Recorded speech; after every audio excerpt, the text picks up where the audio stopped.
child in Valorant has heard the tale before about the cursed mummy boy who felt his heart no more. So sad and lorn, the helpless lad, Amumu was his name. He ventured out to find a friend and learn about his bane.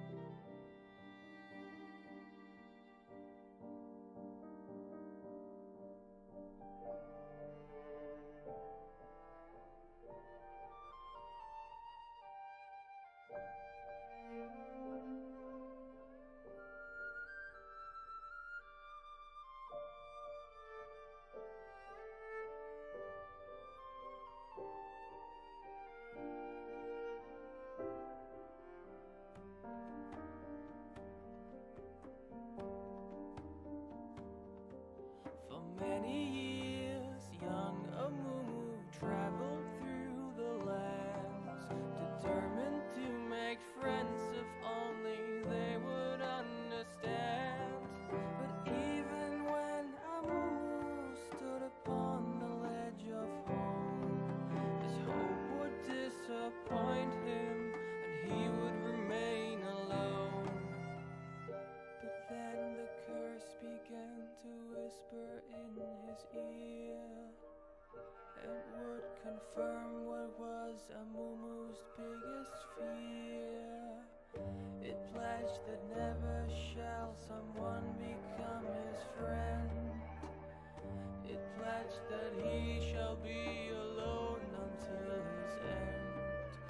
Sorrow and despair became too much to bear.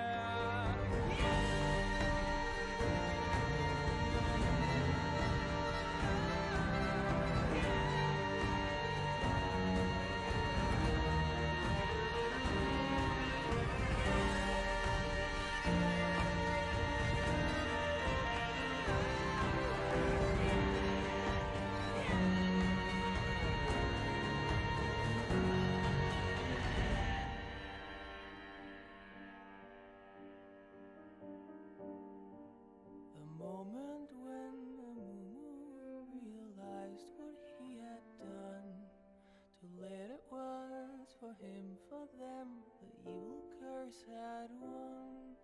The anger and the anguish overwhelmed his fragile soul and caused a wicked tantrum that he never could control.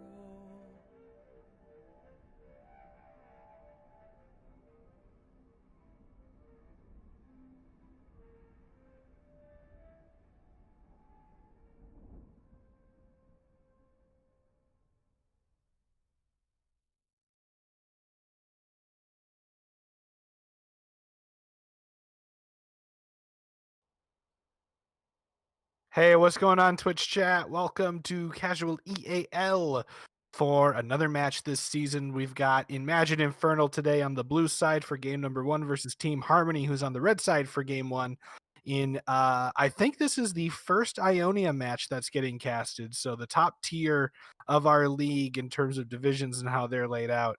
Should be a really, really cool match. I'll be your color caster for today, and along with me here is Autumn. Autumn, welcome to the Hi. stream and the cast, buddy. Hi, been a while. Glad to be back into this wonderful madness. Hope everyone enjoys it. Hope both teams play well. Yeah, And yeah. I will say it right off the bat here. Imagine Infernal is one of several Imagine teams that are in the league. I am on one of those Imagine rosters, but I will try to remain as impartial as possible throughout the cast today. Mainly because if they're from the organization that I play for, I'll want to rip on them anyway. So, all right. Anyway, we will probably be getting started with the pro draft here pretty soon because both of the teams are already in the lobby. Both of the teams are all ready to go. I guess they're probably pretty excited for the match today. So yeah. Is there anything on him that you think we're gonna see today in this matchup? Anything that you think both these teams might prioritize or decide to do? I can't say I've been the most observant as far as the individual players or teams, and we're definitely early in the season. But I have heard some rumblings that Jin among AD carries has been somewhat oppressive under the new item system. He is the So top. He is the top 80 carry right now. Yeah, so let's probably do we'll that. see him get banned or picked in both games. Infernal. Imagine Infernal has banned Lucian, and we've gone out with the Riven band from Team Harmony. So somebody's a Riven one trick. Yeah, it looks like they want to take care of the Riven here. If memory serves me, I think that would be one of the mid laners champions for Imagine Infernal. I think he's the Riven player. Coming up next, we have the Hover on the Skarner band. So I'm not sure if this is paying homage to Captain Flowers or if Skarner's actually strong, but he is banned anyway, and probably a good idea.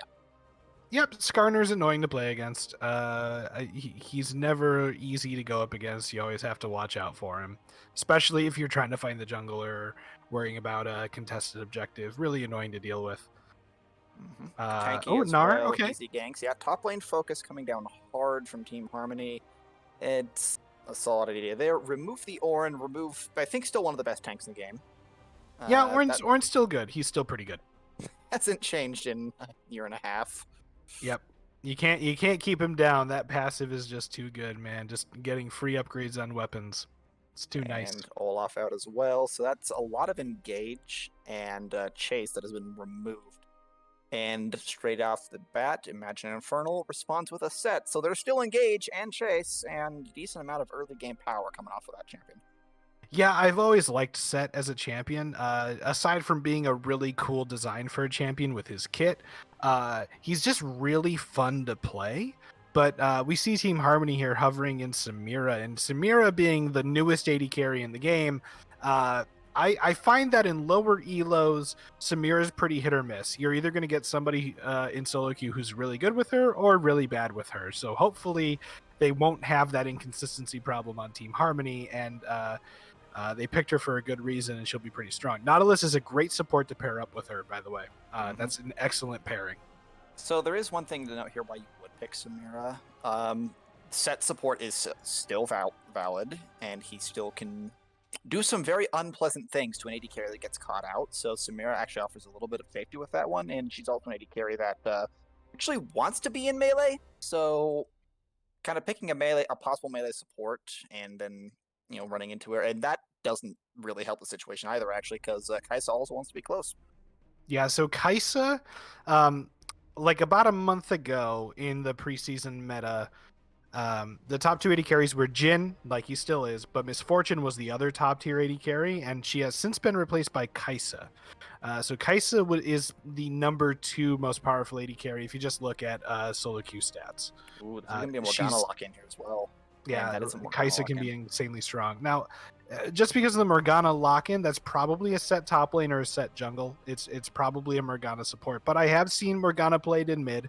I've seen her played in jungle. I've seen crazier things. So yeah, well, she got a rework a few months back specifically to put her in jungle. I think that the only thing that did was to put her in mid. But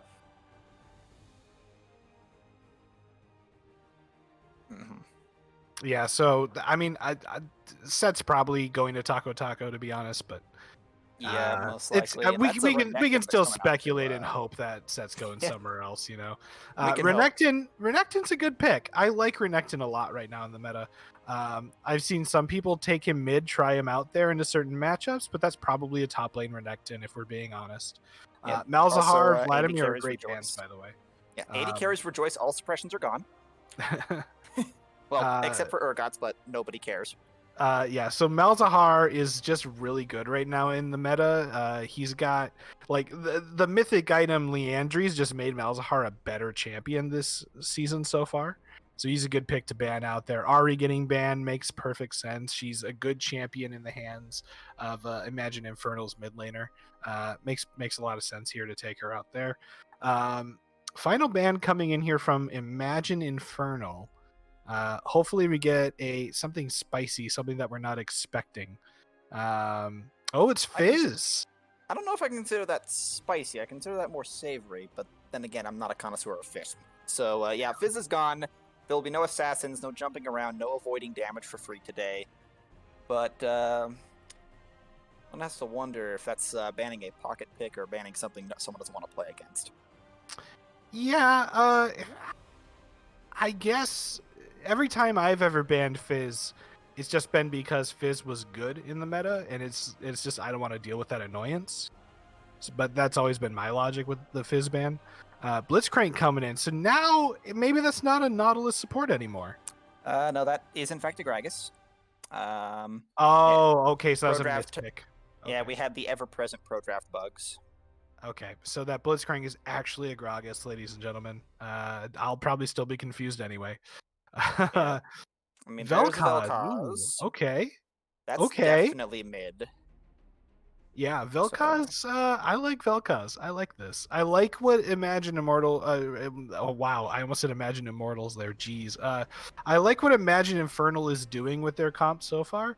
There's a lot of CC and lockdown for Kaisa to get her ultimate. I like that.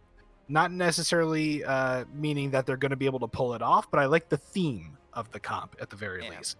There is a little bit of weakness here in that they're not the most durable, and which could go wrong if they ever get involved in a fight that lasts longer than a couple of seconds, especially later on in the game, as both Gragas and Nautilus can be quite tanky. That is a Yone. Okay, so Yone is, I guess I'm a little bit that's not unexpected because Yone's a good mid lane pick right now, but I guess I'm a little bit confused from the standpoint of the team comp itself. They only have one source of AP. Yeah, they only have one source of AP, and that's in Gragas. And I just don't know if that's going to be enough AP, because if I was on the side of Infernal, I'd just be stacking armor if I'm building any kind of defensive items at all. I think the reason why they're doing this is because realistically, if you look at their team composition, there are two champions on that team that can build armor and have it not be a detriment to their build late game. That is Set and Lee Sin. Yes, neither of whom are particularly good at tanking. Yeah, they can both build like semi-tanky, have a little bit of defensive in their builds. Nautilus, of course, on Harmony can build very tanky if he wants to. Same with Gragas. Yeah, Gragas can build tankier too. Renekton, not so much. Renekton, he already has a rough time putting down damage as it is in the mid. He's probably going to be more building towards that split push. That's what I suspect the Yone is also going to be going towards as well. And they could, I think, and this is just the opinion of in Iron for Lulu main, they're building primarily to allow the pick capabilities off of a Gragas, Nautilus, and Samira, stick those in the mid lane around mid game, and have your Renekton and Yone split to try to draw pressure off, or to try to force Imagine Infernal to make some sort of positioning mistake. Yeah, and I mean, Yone can be quite annoying for getting picks as well. If he gets dashes off with that ultimate, it's the range that he can move is kind of nuts. So there's that. It does to me, however, look like Imagine Infernals kind of has a similar idea between. I mean, Kaisa can get some pretty good wave clear. Morgana, it makes this a lane you physically can never gank. In between a Kaisa and a Vel'Koz, whatever lane they're parked in is a lane that's not getting to tower. So at that point, it's a matter of, are they going to try to split with a Lee Sin, which you could theoretically do, but it's a bad idea under, most conditions. Or are they going to try to use that staying power to try to bait Team Harmony in to try to force a collapse to, force towers down? Yeah. So I'm just pretty interested to see how laning phase goes down here, because Harmony obviously wants to be pretty aggressive early on. They obviously want to be aggressive in the laning phase. So it's kind of a question on whether Infernal's going to be affected by that, or if they're going to be able to play safe enough that they can get to mid lane with mid game without minimal losses. My guess is that they can do it. They have enough disengage in this comp that they could be relatively safe in the laning phase. Morgana's spell shield, plus she has a snare in her kit to help her escape. Kai'Sa's got a little bit of a movement speed boost on one of her abilities. Lee Sin can always ward hop away. So they do have a little bit of a safety net. It's just not as much as if they had picked other champions. But I have a feeling like they could probably be pretty safe here. Yeah, it's safer, I think, is the best way. Of these two, if we're talking about level of safety, they're definitely safer than Team Harmony in terms of where they stand in the laning phase. Especially, it's like ganking a Set. Well, Set wants another champion there anyway because he wants to fight as many people as he can at once, and they'll just use you to stun your partner. Ganking a Vel'Koz, you could try. He's probably standing close to tower. And anything with a Morgana makes that lane untenable to junglers. You just don't want to get near it. Yeah.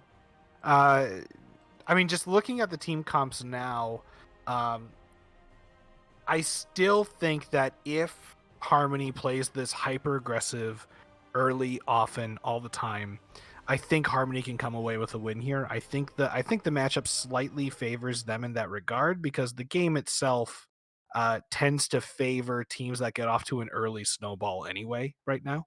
Mm-hmm. So if they can get off to that early snowball, I could easily see them picking up the win. But I still think it's sort of a coin flip here between these two teams. I'm leaning towards Harmony winning this game, winning game number one. But it's like a 55-45 where I'm at on putting my hat in the ring for my pick here. Yeah, I tend to agree with that. Not just because, for me, it's two primary reasons. Reason number one, their damage spread is abysmal, to say the least. You have a single Gragas, who is not the most high DPS champion already, as your source of magic damage, meaning you're forcing what it would normally want to build tank into that team comp to have to build more damage if you want to have unresisted damage of some kind. Alongside that, it is distinctively a lot harder to play, to play the what is it, 1-3-1. So that level of execution. Yes, the comp is better, but it's a lot harder for them to execute, and that's why I think really brings that down.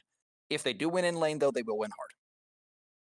As far as Infernal, that's definitely. I mean, anytime you see a Kai'Sa in the composition already, you're kind of banking a little bit on scaling because Kai'Sa does better with items naturally. The same with Vel'Koz. You're really hoping for Set and Lee Sin to kind of tee up your early game because those two are very, very powerful, in the first 10, 15 minutes of the game, especially at that level 6 spike. Yeah, for me personally, if I would have done anything different in the draft for Infernal here, the only thing I can say right now is that I would have rather had a Syndra instead of a Vel'Koz, because from purely speculation, with the Renekton that he needs to play early, and then once you see that Gragas is also a pick they're going with here because they picked the Gragas before you locked in the Vel'Koz, that they're pretty early, and Gragas is going to want to gank early and often. So in mid lane, Syndra is a safer pick than Vel'Koz, and you still get roughly the same amount of poke early game from her. So she has built-in means in her kit to stop ganks from being effective on her. And I guess for me personally, I would have rather seen a Syndra lock in instead of the Vel'Koz. But we'll see. Maybe their mid laner is going to prove me wrong. Maybe the mid laner is going to just completely dominate on Vel'Koz, and I'll eat my words. We'll see. We'll see as we are now starting up officially. Spectator delay is done. Cursed that 3 minutes that Riot makes us wait to see the action. And now the next, few more minutes while we wait for the darn game to load. But hey, while we're looking at it, we get to look at some pretty skins here. And, well, surprisingly, almost every player has a skin. Looking at you two, Yon and Samira. You disappoint us.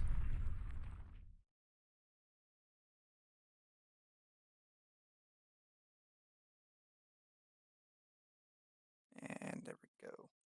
All right. We should be loading in here pretty soon. So yeah, I like the Obsidian Dragon set prestige skin. Very nice there. Good job, Taco, showing off your skin to everybody. All right, so I'm bringing up my objective timers here so I can better keep track of that. We're on the Rift. Will we see anybody invading, or do you think it's just going to be a spread? By the way, just so that we can match up on time, I'm at 20 seconds right now.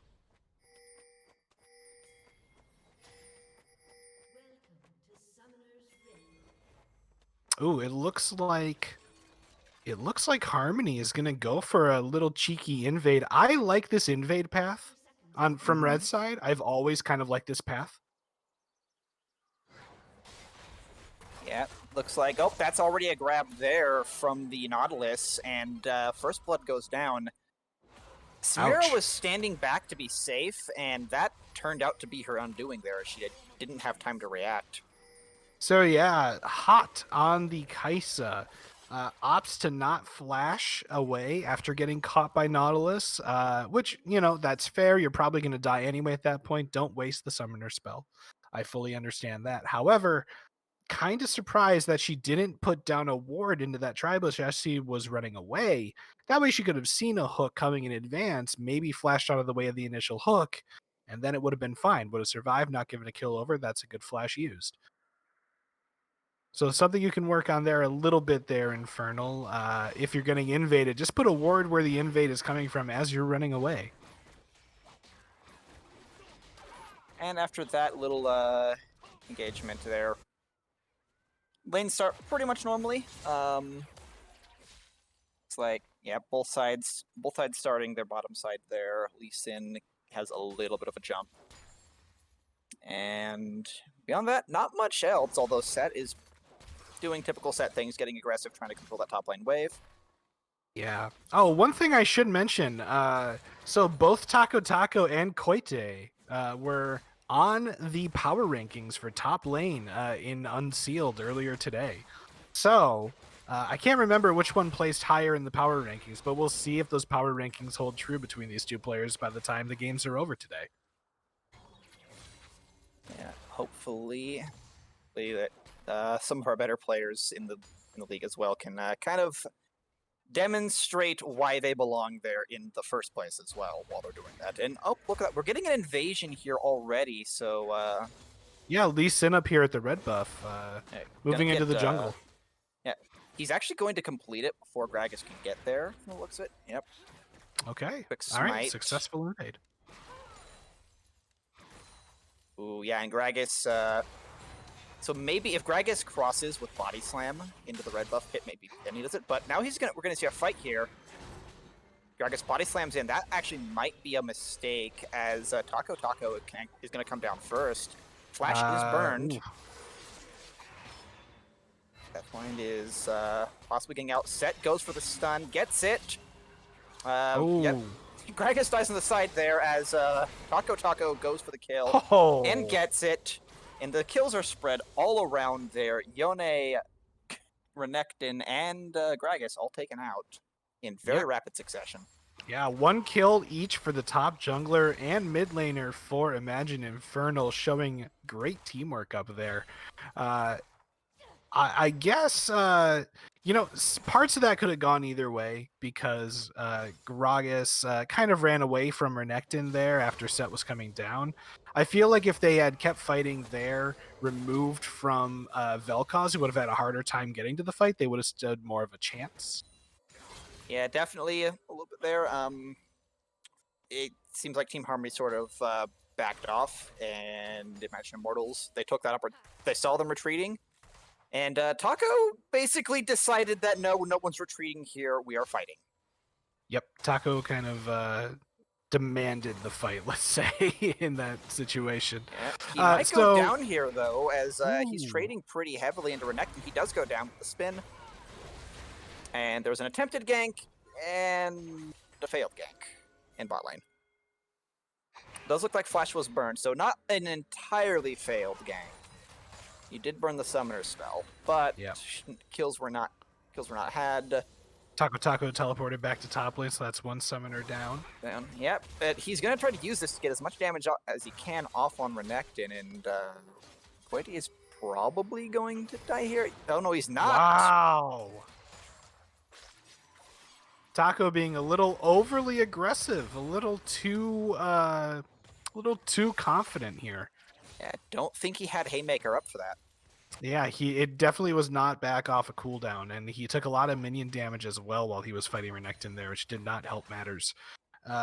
Just gotta pull back a little bit now, Taco. Gotta be a little bit more patient in your next few engages with Renekton, and you should be okay moving into the mid game from there. Just don't want to give up any more kills.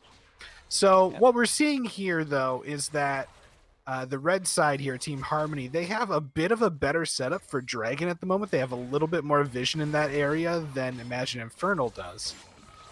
They do also have an advantage in bot lane control, but let's not talk about that. As mid lane, there is a fight going down. Ionia is very close to dead. He's forced to burn Flash.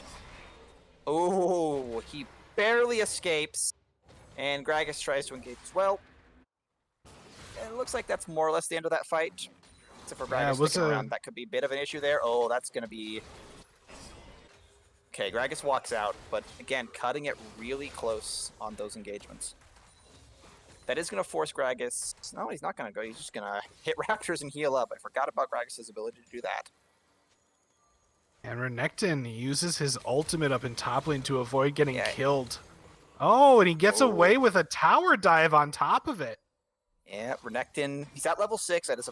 He's at level 6. He has, looks like his first component item built here with Phage. That is going to be a lot of damage, but he's going to go down to the Lee Sin, though. So he stayed, he greeted for minions, and then he got punched in the face.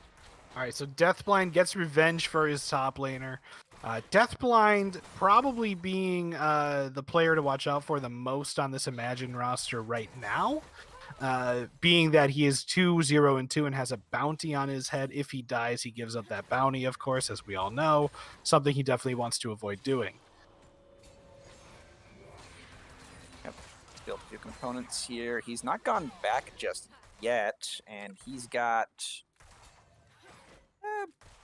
yeah, he's got about 3,000 gold he's earned so far, so he's actually almost doubling the gold of his direct competition. Yeah, I mean, I sort of expected that because Gragas was involved in a few more ganks and a few more movements around the map early on versus Lee Sin, who just kind of focused a little bit more on clearing early. Yeah, more fighting going on in top lane. That's to be expected. I'd actually like to point out, I just know something really unique here that Gragas has. Futures market. Oh, really? Yeah, he's negative gold. Oh, interesting. I did not notice that. Very good of you to point that out for me. I guess we'll have to pay attention to that, see if he gets some items early on that are, you know, earlier than Lee Sin does. You know, if he finishes items at a quicker rate because of that or not. We'll see, I guess. So far, it looks like he's used it to get the Ember Knife and like Blade Guard mirrors, so I think that's an indicator of where he's kind of going with his build. Yeah, so in the bot lane here, neither one of them is backed yet to buy their items, except for Samira. She got a longsword as well. So they're going to come back with maybe their full items at this point. No, not quite. They won't come back with their full mythic yet, but it's awfully close. That's probably about, what, 500-ish off? They're pretty close, yeah. It's not that, it's just a couple hundred off, honestly, at this point. By the way, Lee Sin is doing the dragon in the pit blind. Gragas goes to disrupt him. I don't think he can really do anything about it right now as bot lane's not coming up. Ionia dies in the mid lane. There's an engagement in bot, though. The spell shield does come down to prevent any further hostilities from Nautilus. But that looks to be the end of that fight. But now Gragas is getting collapsed on by a Kai'Sa. Gragas does steal the dragon, though.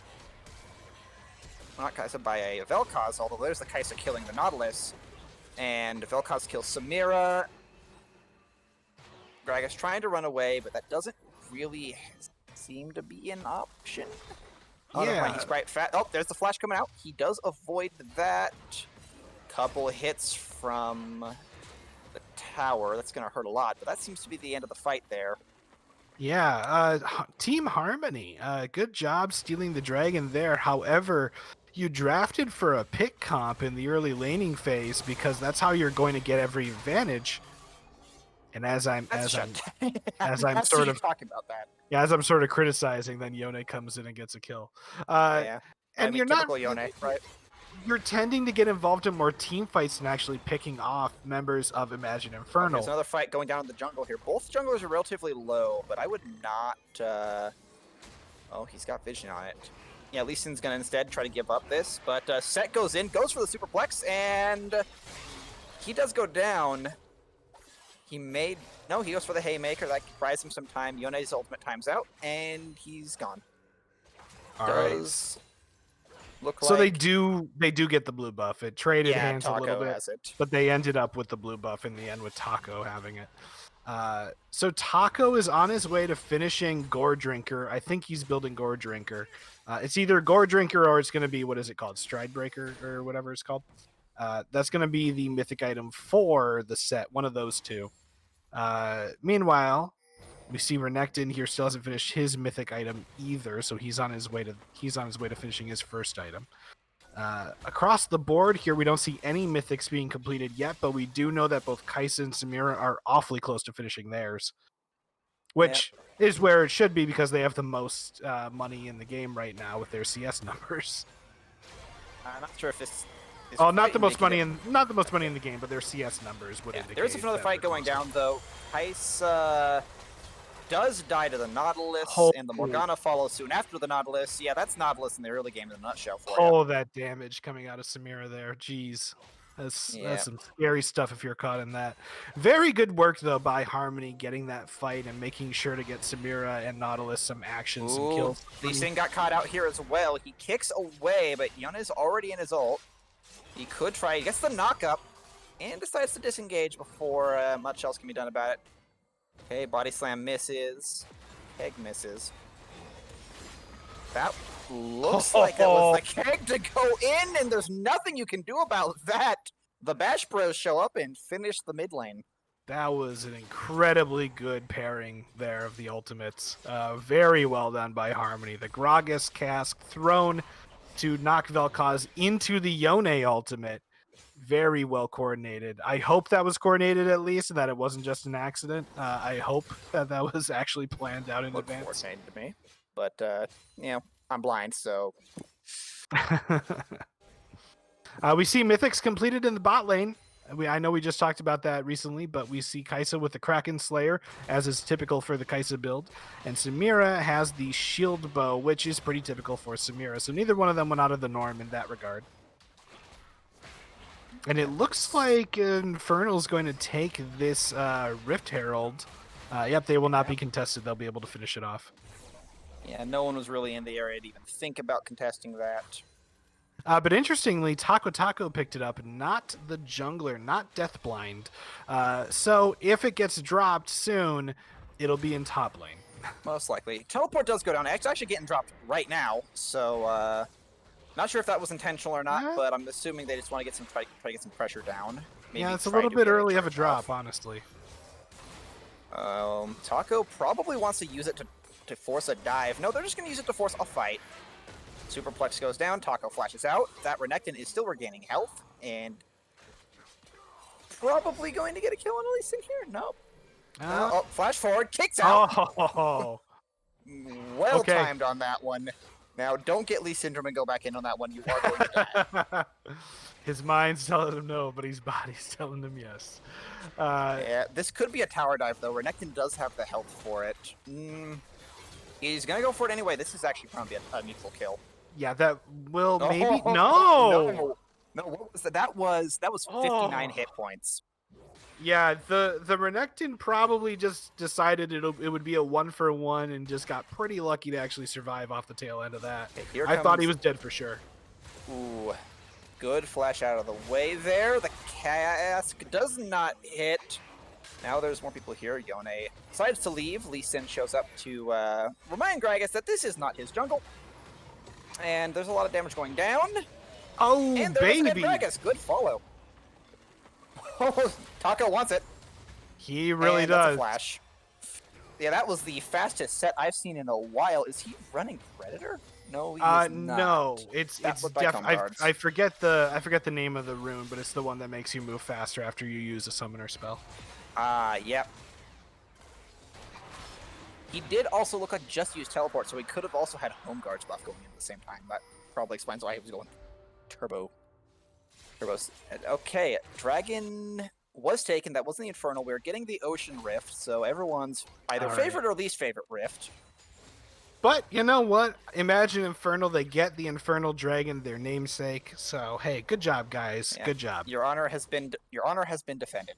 If you ever let an Infernal Drake go and the other team gets it, I will not let you forget about it. Yeah, first turret here will go down though.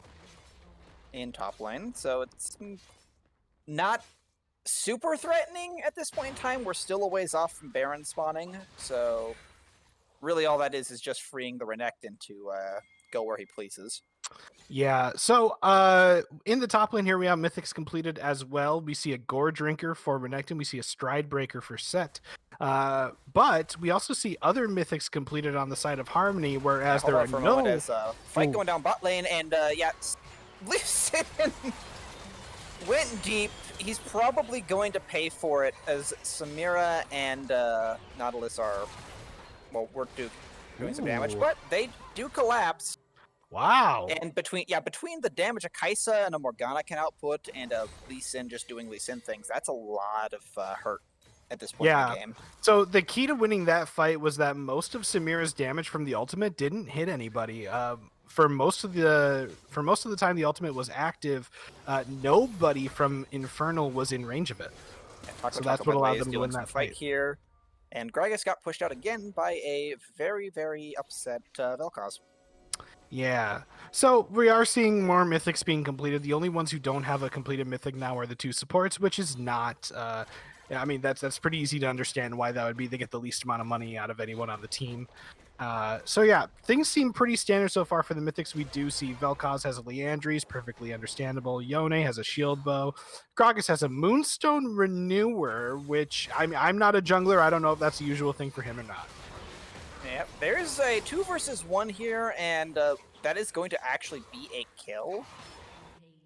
So you go 1 for 1 in a 2v1. That is a good indicator of how powerful Renekton is at the moment, but also an indicator of kind of how powerful Lee Sin is, because most of that damage was Lee Sin. Yeah, Lee Sin is definitely the one really, I guess, for lack of a better term, carrying the team at the moment. I would say that if not for Lee Sin making a lot of these plays work out for them, Infernal would be a lot worse off right now. They are only ahead by about 200 gold, so it's an extremely close game. Anybody could win this. Literally either team. Yeah, that's about what we expected, though, was basically a coin flip, maybe slightly weighted in favor of Harmony. Yeah. And that's... I'm looking forward to see some later team fights, just because if Infernal gets fights that they want, they should be able to win the fights, especially like once we hit like 25 minutes, 30 minutes, times like that.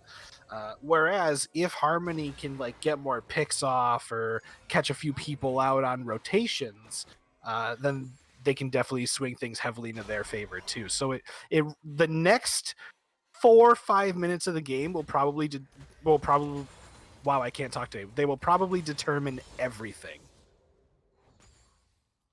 Yeah, it looks like that definitely looks to be the case, but for now, no one's really in too much of a rush. There isn't any objectives to fight over. We do have the second Rift Herald spawning in about 10 seconds, so that is something that maybe... Yeah. It looks like Team Harmony is in the better position in terms of where their wave control is, but it looks like the majority of Imagine Infernal is actually on that side of the map. So they could try for that. That's very true. Taco also like continues to take these disadvantageous trades with Renekton. Taco, at this point, you gotta respect him a little bit more than you are, buddy. You gotta hold off a little bit. Yeah, that's definitely not going to help. You know, like yes, you outscale Renekton technically, but you don't outscale Renekton until you don't actually outscale Renekton. One thing I would like to point out, though, is that Kaisa does have quite the CS lead over Samira right now. And since Kaisa already scales better into the late game than Samira does, that's excellent news for Imagine Infernal if they're hoping for Kaisa to mostly deal the damage and carry the team at the end of the game. So good job there, keeping her safe enough and making sure that she can farm up. She already completed her second item with the Runan's Hurricane, whereas Samira has not completed hers, which I'm assuming is an Infinity Edge. Yeah, I'm seeing an awful lot of swords, so I assume Infinity Edge. Okay, this is that bottom side advantage, though, coming in favor of Harmony, is they're going to try to pick up the Infernal Soul here. There will be a fight. My money is on, yeah, looks like Taco's going to go in, goes for the superplex. Ooh. That is a lot of damage that goes down. It's a massive stun. And the team fight is on, and Renekton's already down. The most of their big damage is out of the way, but Samira takes her due justice, and it's pretty well turned around here at this point. Infernal,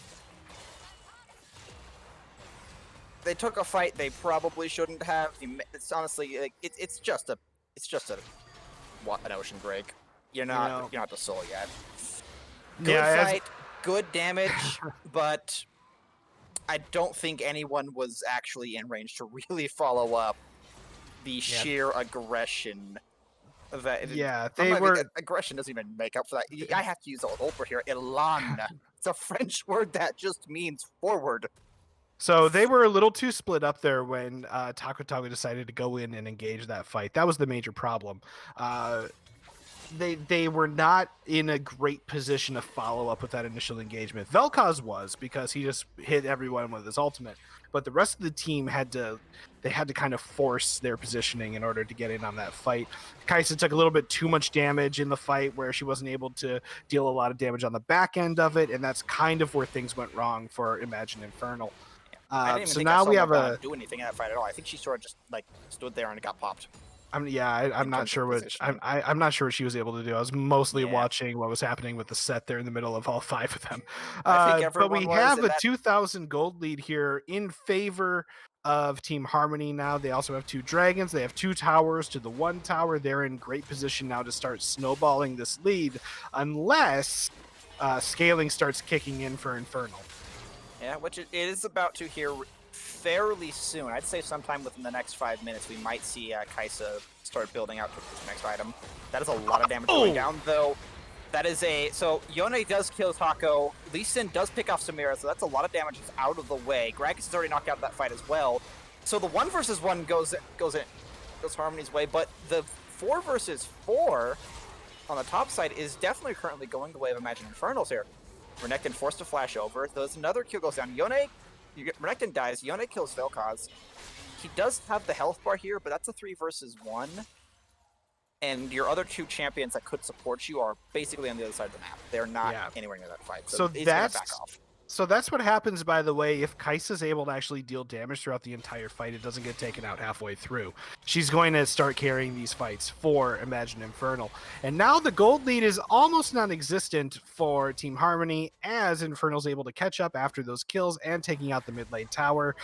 We're looking at a 600-500 gold difference. Yeah, which is, at this point in the game, basically nothing. Yeah. So, well played there to Imagine Infernals for actually taking that fight when they knew they had what they had an advantage there. Yeah, I think basically the rule of thumb at this point is that if you get a fight without Yone or without Renekton, you take that fight. I'd say it's a pretty good rule of thumb to live by. Yeah. The Gragas, it turns out, like, other than using his ultimate, has been mostly ineffective. We see, like, he doesn't have any kills. He only has 3 assists, so he's barely accounting for anything that... Well, he's barely accounted for any of the kills that Harmony has gotten as a team. He's only helped out for 3 of those so far. And kind of as pointing out to their previous building issues later for Team Harmony, the Gragas is currently forced to go majority magic damage and HP.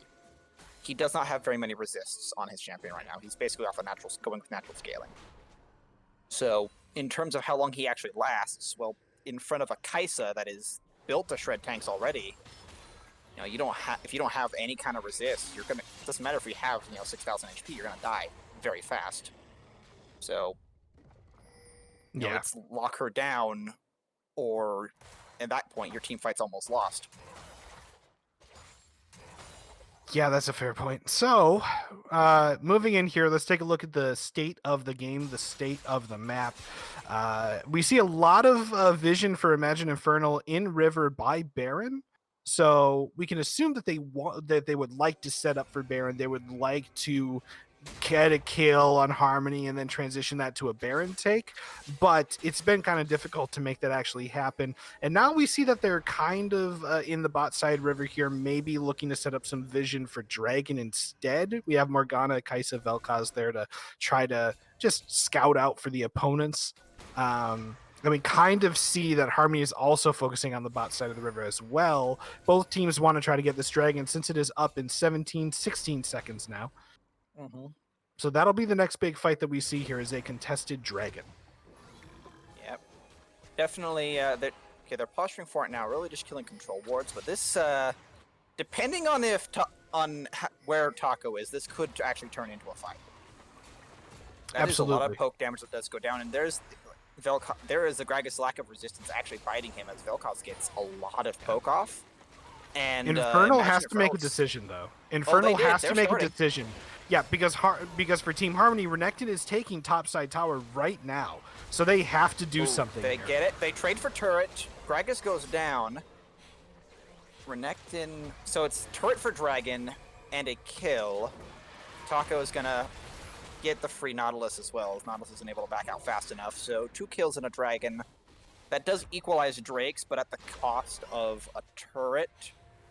Taco is going to use his teleport as well, so yeah, honestly, if I was Harmony, I'd still be okay with that trade. I'll trade a tower for a Dragon any day. Yep, especially, I mean, it is topside, so it's not as advantageous as if they'd gotten a bot side or a mid turret in terms of putting pressure on Baron, but it does help them later putting pressure on Drake, especially when if Elder Drake becomes an option. Looking at farm numbers again, Samira's kind of caught up in CS, but Kaisa still has an advantage because she's been involved in more kills. Hopefully she can escape here, from the Yone. Yeah, she's not... okay, she's not fine. any real threat there. Yeah, she's fine. All right. So, both teams are kind of...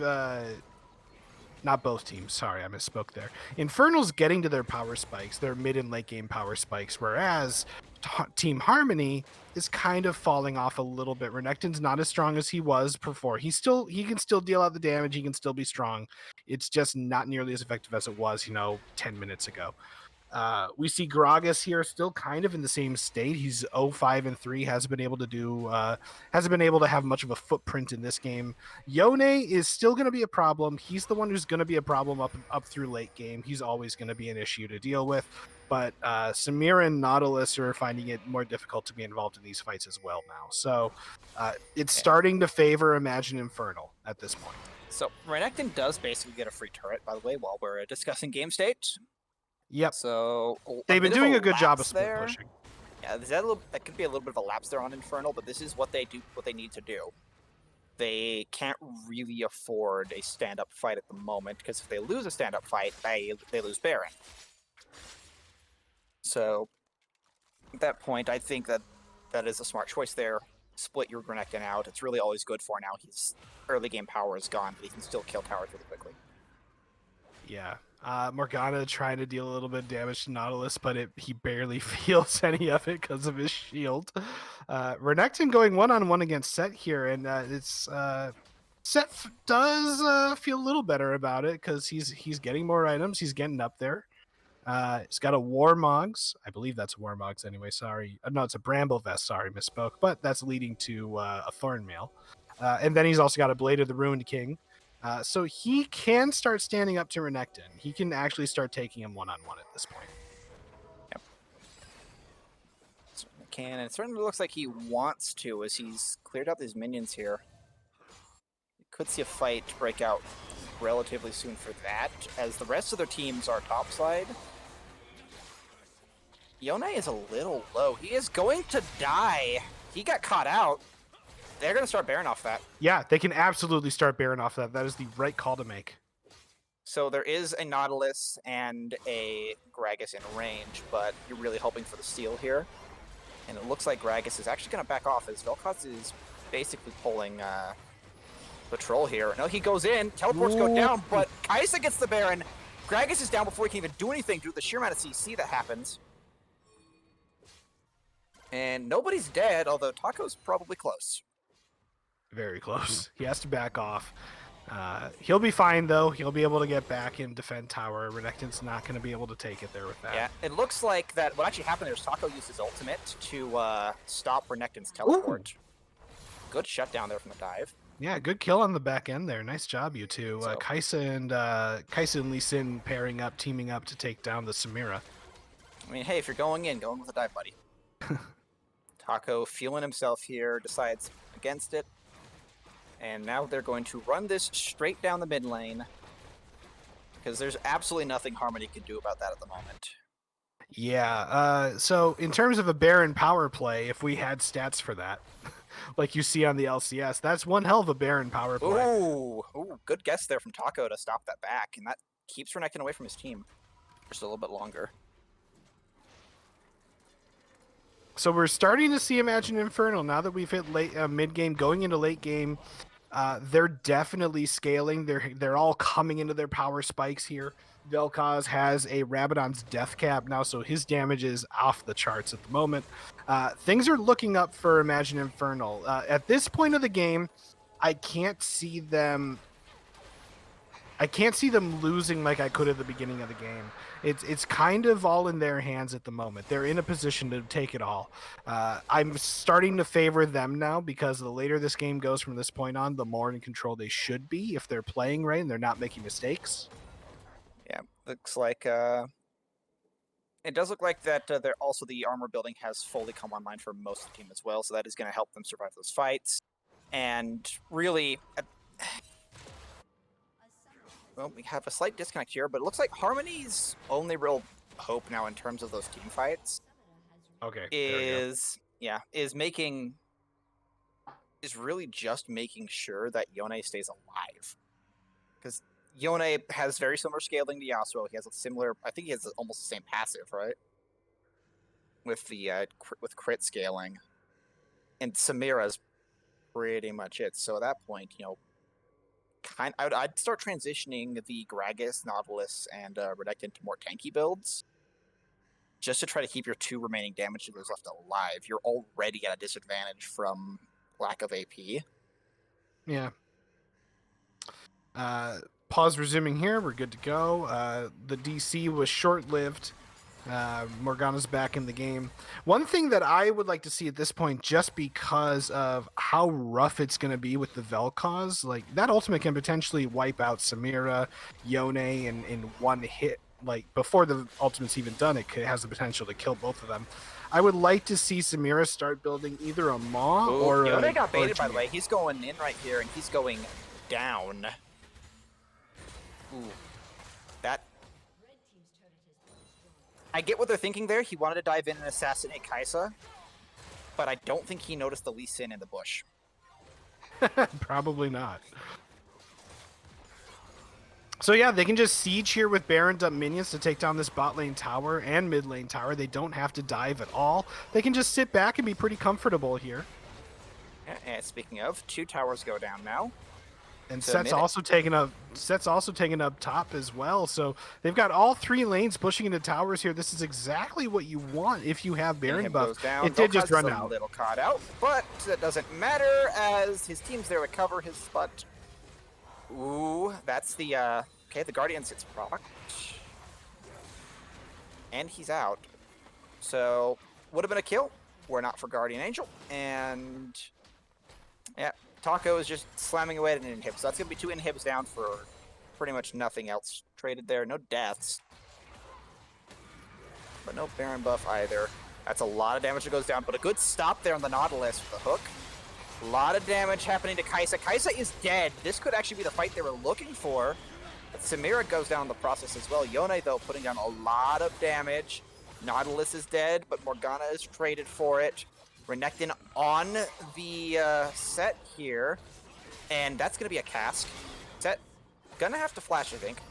Okay, does flash. Gets some points out. So you trade 3 for 2, but you've lost all of your inhibitors. Yeah, so still overall in favor. That all of that was still overall in favor of Imagine Infernal. And coming up here in the next 1 minute and a half, Baron will be back. In the next 2 minutes, we will have Dragon, which could potentially be Ocean Soul for Imagine Infernal. So Harmony's going to have to pay attention to both of those objective timers, make sure they're set up to deal with Baron and Dragon here in the next 2 minutes. Yep, as well as deal with waves of... Well, not quite double waves, so the bottom inhibitor did not go down. But they are going to have super minions pushing in 2 lanes at least. Both of which are on the opposite side of the dragon. So that Dragon Soul is a possibility. And knowing how much both sides want to fight, I suspect that to avoid the Dragon Soul, Harmony's going to have to try something there. Yeah.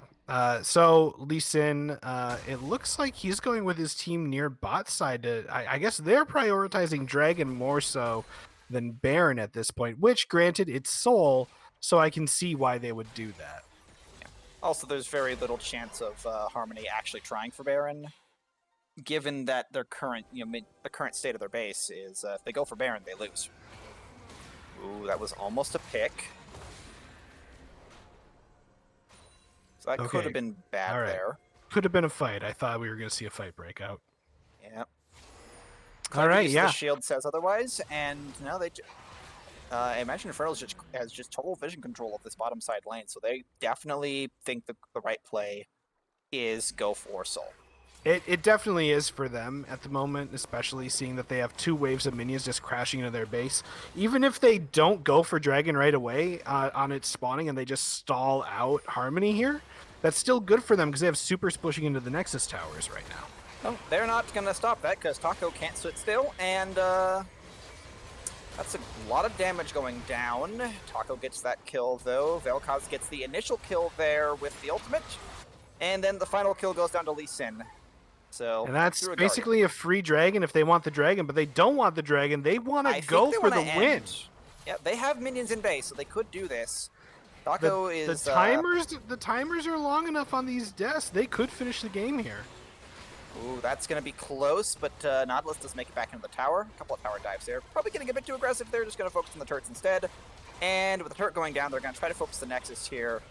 And that looks like that's going to be game. That's it, ladies and gentlemen. Game number 1 goes to Imagine Infernal. The game kind of froze for me on the replay here, so I didn't actually get to see a victory screen.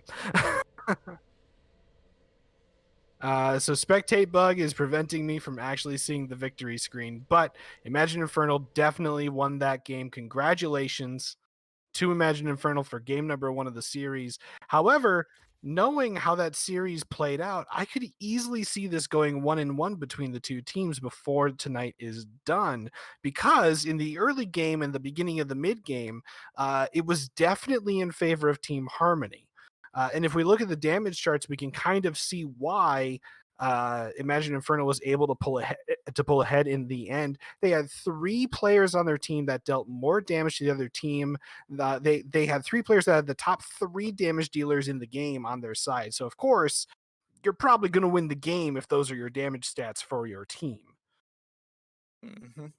Definitely, that's the case there. I think in terms of game 2, what I would change if I was Team Harmony is, realistically, I would probably look at maybe a top laner and a mid laner that can scale a little better, and maybe looking to improve your damage spread. Because I feel like that's kind of what happened there, is their scaling got...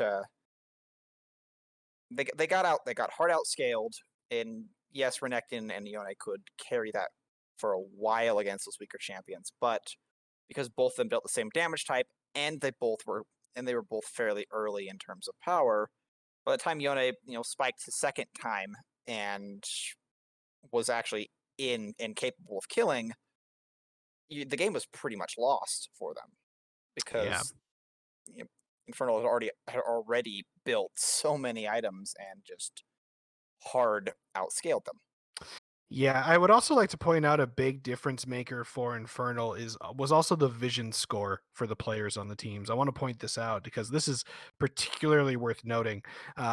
Morgana having 119 for her vision score versus the Nautilus only having 91. So that's comparing support and support. And right down the line, if we look at every single position for Infernal, every position on Infernal had a better vision score than every position comparison from Harmony. So top, jungle, mid, AD carry, and support all had a better vision score than their lane opponents did on the other team. And I that mean, definitely helped them secure those objectives, especially going later on into the game. to make it really ridiculous, I mean, Morgana literally had 100 more points of vision score. She flame horizoned the Renekton in vision score. So, That's yeah. like, yeah, I get it. You're a top laner. You're not necessarily the most focused on vision, but that's a little insane Yeah, it's to kind of have your nuts. vision at this level of play be, that low. It's kind of nuts how good vision was for Infernal in that matchup. So that's definitely something that Harmony could improve going into the next game. Speaking of the next game, ladies and gentlemen, we're going to get ready for that. The teams are going to be getting ready for that. So we're going to take a quick break so that we can get a drink and prepare ourselves for game 2. I suggest you do the same. We'll see you back here in about a couple of minutes.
Hello, everybody. Welcome back to the series here between Imagine Infernal and Team Harmony in the Ionia division. We just saw Imagine Infernal take game one for themselves, starting off the season strong with their first victory, but it's not over yet because we have game number two. The teams have swapped sides. We see Imagine Infernal on the red side and Harmony on the blue side, and they're about to get draft underway.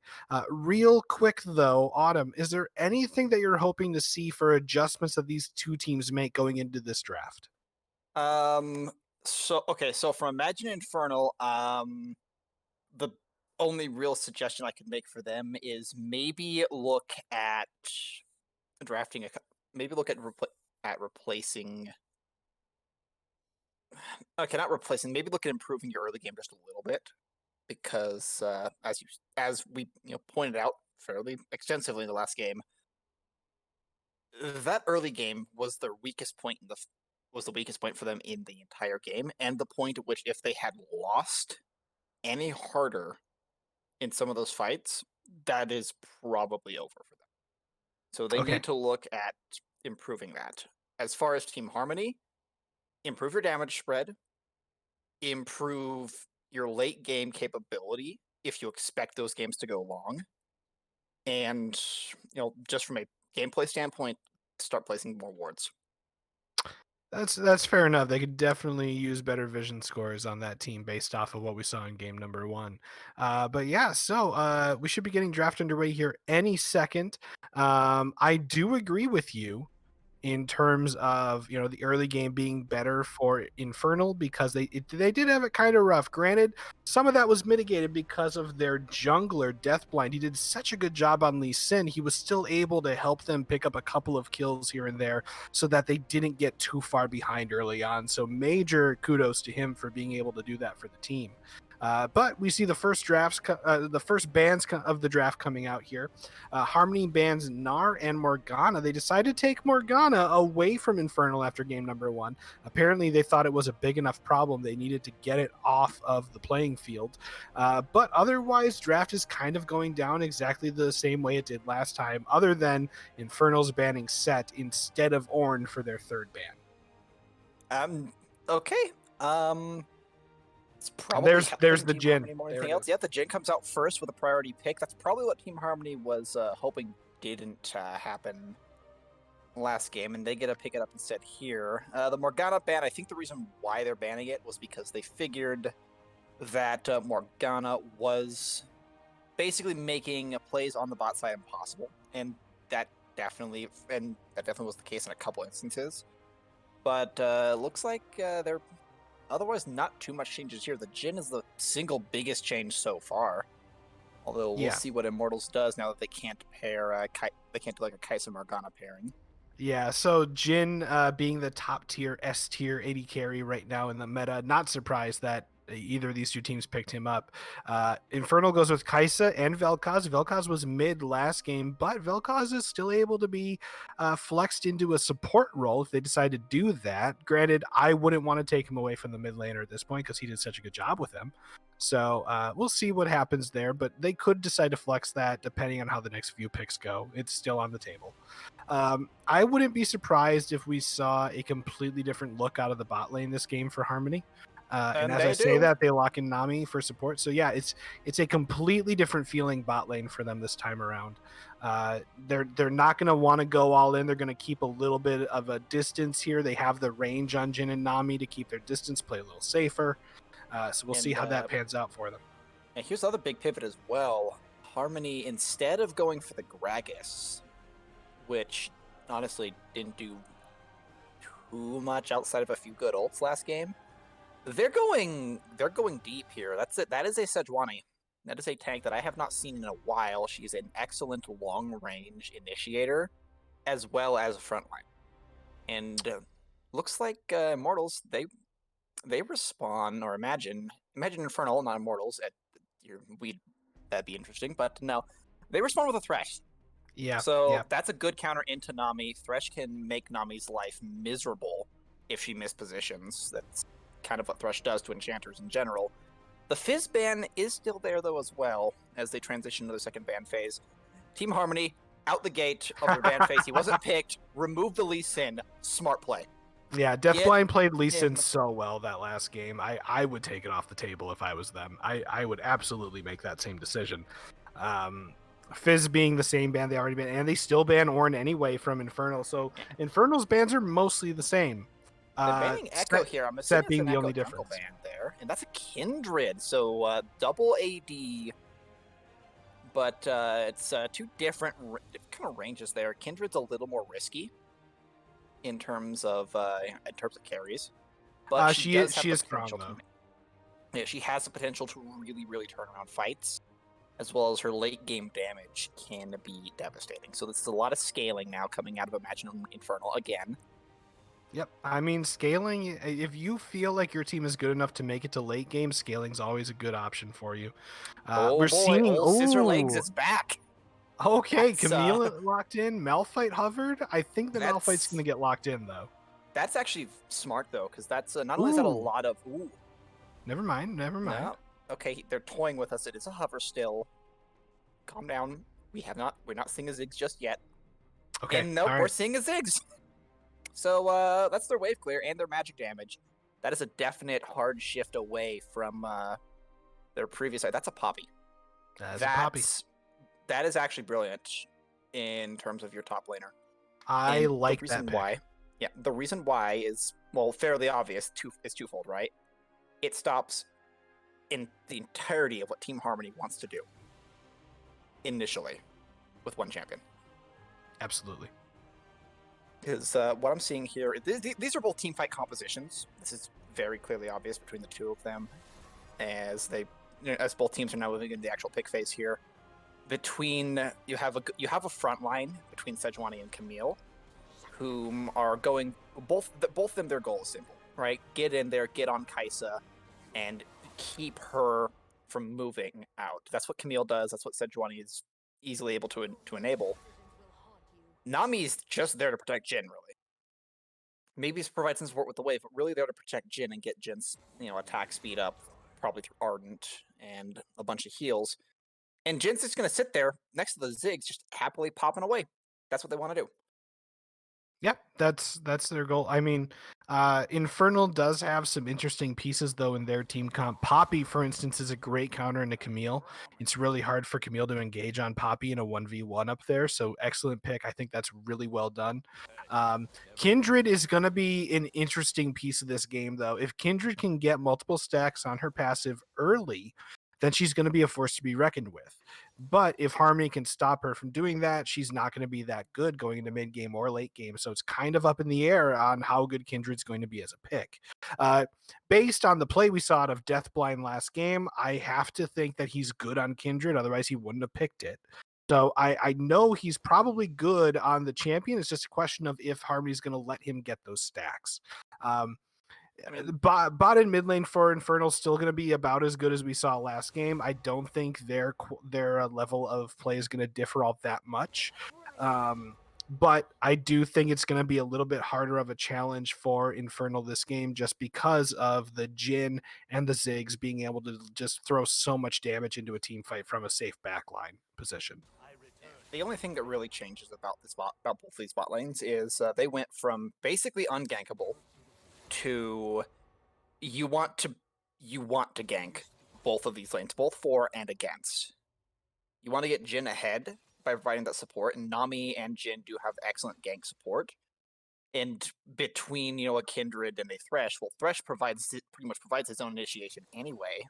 So one hook with a Kindred nearby, and you could very well see a dead fish or a dead serial killer, and at that point, it can spiral out of control if Kai'Sa gets ahead. Yeah.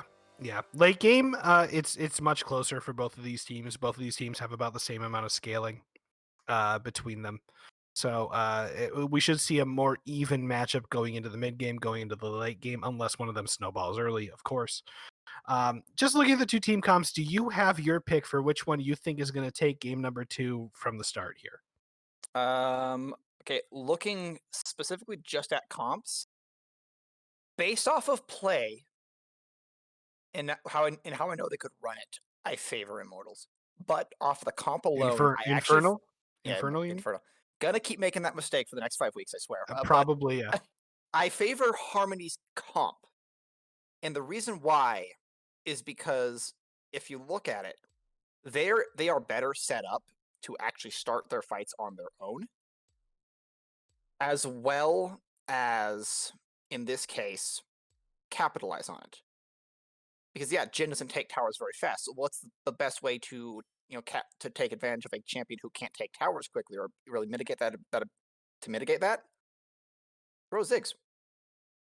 A tower execute on a champion that already shreds towers because of magic damage, alongside a champion like Camille, who is a dedicated split pusher as well as diver, and you win a fight as Team Harmony, you can really, really capitalize on it. Yeah, I think the trend we're seeing from Harmony based on the two games here is that their top laner Koite likes to play split push champions. He likes to do that for the team, and the team generally picks comps that help facilitate that play out of him. He was able to do that with Renekton in game number 1, took tower and bot lane and top lane all by himself, just split pushing away to his heart's content.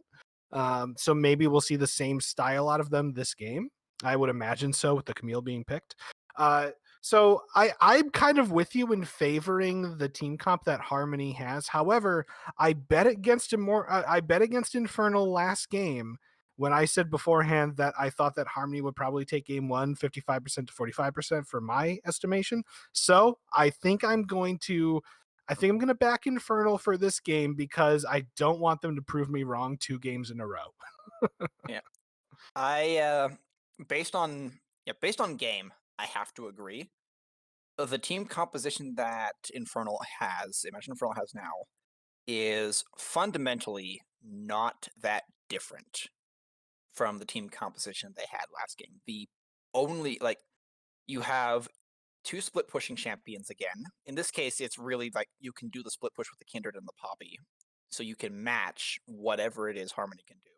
You have your 2 team fight champions. Your damage is literally the same last game in terms of your damage core. Mhm. They're doing the same thing.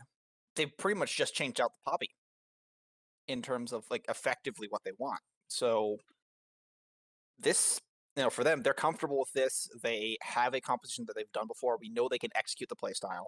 I favor that over. Yes, you have a better designed comp on paper, but anybody who's ever played a game of League knows it doesn't matter if your champion's ass ranked.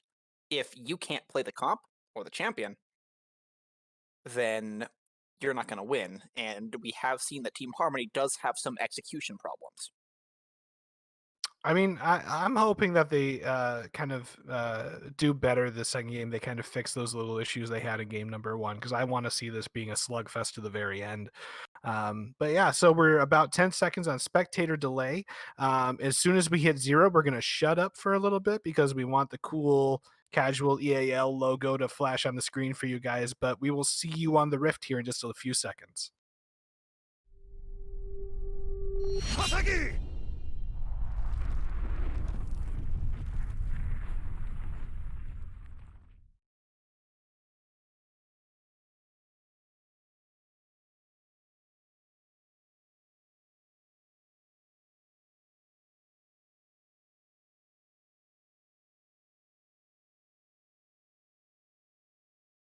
All right. So we're finishing up on the loading screen here, everyone. Looking at some cool skins we're going to see this game. We got KDA All Out Kaisa Prestige Edition for Hot, rather than the skin he used last game. Very nice, very flashy. I love the KDA skins for every champion that has one. Spirit Blossom Kindred is an interesting one as well. And hey, here's the PTS boys. Lollipoppy's back. Yeah, Lollipoppy. Although her skin art screen is not complete nightmare fuel this time around. So yeah, we're loading up onto the Rift, everybody. Let's get some timestamps here, just so that we know that we're all synced up. I'm 13, 14, 15. Yep, I'm Okay. with you. So looks like we're already. Looks like we're going out to a traditional 5-point here from both teams. So we're not going to be seeing. Autumn, 1 second here. You're starting to sound a little bit like a robot. I don't know if your connection's starting to have some issues or not. 30 seconds until minions spawn. Yeah, Discord is being It might. here, so. Okay. Just Discord, I guess. Okay. All right. And how does that? So both teams, it looks like, are just kind of lining up. They're just doing a sort of a 5-point spread here. Bit of 5-point, bit of poke there between Sejuani. Sejuani looks like she's currently favoring topside, although she's going to back here. Probably going to want to start on that red. So Nami, Nami acting like a fool down there. All right, so it's not exciting of a start to the game as last time around because of the invade we saw from Team Harmony. I think that's fine though. I think after game number 1, they're gonna play it slightly safer here in the beginning. They want Jin and Ziggs to be able to scale up as much as possible, so they want to try to avoid getting in unnecessary fights. And the same should also hold true of Infernal at this point. it should. It does look like so. Kindred here though is absolutely going to be tearing through the jungle. As a champion that she can farm very quickly. That is something that has not changed throughout the years. Yeah, her clear speed is insane. And Koite getting quite an advantageous trade out of top here against Poppy. Yeah, that is one of the downsides of playing Poppy, is you do pretty much sack lane control as you go on here. And that's mostly due to the fact that Poppy does not trade very well. At least, during her first 3-4 levels. Yep, and as soon as Camille gets her passive back up, she just gets a shield the second Poppy hits her. Yeah, now Poppy can dictate what type of shield that is going to be by either giving an auto attack off or her ability, so she can play around that a little bit, but probably not the best thing here. A little bit of trade going here. Yeah. Going off of last game, I would expect Taco to probably die a couple times in lane again this time around because he played last game hyper aggressive. That's good block, and that might actually be a kill. Nope, they both burn potions, and it goes very close. There's an engagement happening in mid game that's going to force the Vel'Koz out, but the Kindred's here to throw him back some damage. She is going to eat a lot of punishment for it, but no kills result. So already some aggressive posturing around mid and top lane. Yep, and already Poppy's recall. Well, she was going to recall. No, she's going to stay instead. And Hot, by the way, is getting the push advantage down in bot lane on this Jhin. So that is one of the weaknesses of Jhin. He does technically push waves slower. That's not a really smart place to be there, Taco. Camille, if she gets a jump on you, is not something you want to go against. Yep, there it goes. Spots the gank out, or smells it out, really, because there was no vision there to really warn him. Yeah, I'm watching bot lane a little bit here just because I'm interested to see how this goes, because Harmony was doing a good job of freezing the wave here, but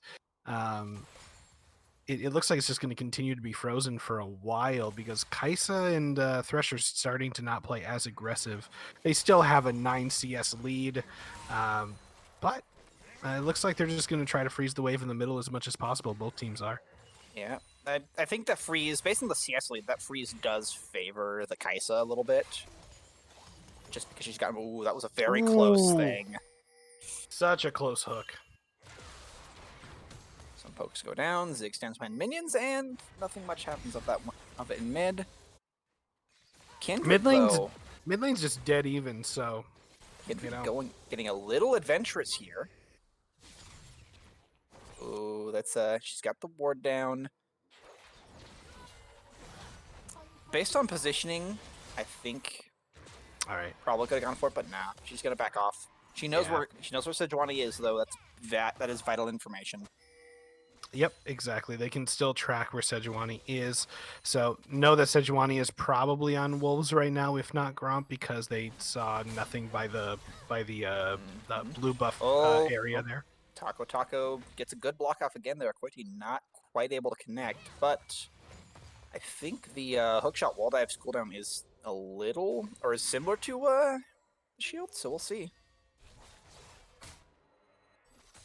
Yeah, I don't quite know what the there cooldown numbers are. It's a lot faster, actually, as Koichi goes in, and Taco's probably going to die here.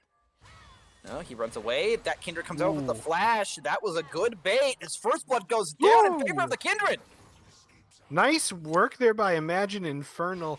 Camille turns on her 3D maneuver gear like she's going after a Titan, but gets surprised by Deathblind coming in with Kindred and preventing her from getting a kill on Poppy. Nice teamwork there by Imagine Infernal. Good play by Deathblind, who's proving to be a pretty good jungler, not gonna lie. Definitely worth consideration for one of the stronger junglers, at least at this point, as we've seen. And Koiti's going in there. So first dive didn't quite go as well. Didn't go quite as well as planned for top lane. Camille still has an absolutely insane CS lead. So there is still that. You still Camille into a Poppy. Poppy will sack lane and kind of suffer for it. But going down early, giving a kill to a Kindred is never a good thing. And the only thing that you can be thankful here as Camille is the kill didn't go to the Poppy. The kill goes to the Poppy, that's a lot worse for you. Yeah. So I'm just checking, though, Kindred's passive. Yes, she got a kill, but the kill did not give her a stack of her passive because she didn't have Camille marked yet. Ooh, so they got off really lucky there then. Yeah, so they got lucky. That could have given her a mark on her passive. As it stands right now, Kindred is having a kind of a hard time getting a stack on her passive because of where her marks are showing up in the jungle camps. So hopefully that gets a little bit better for her. Bit of engagement going here. That could be a quick stun. No. Vel'Koz is able to walk away.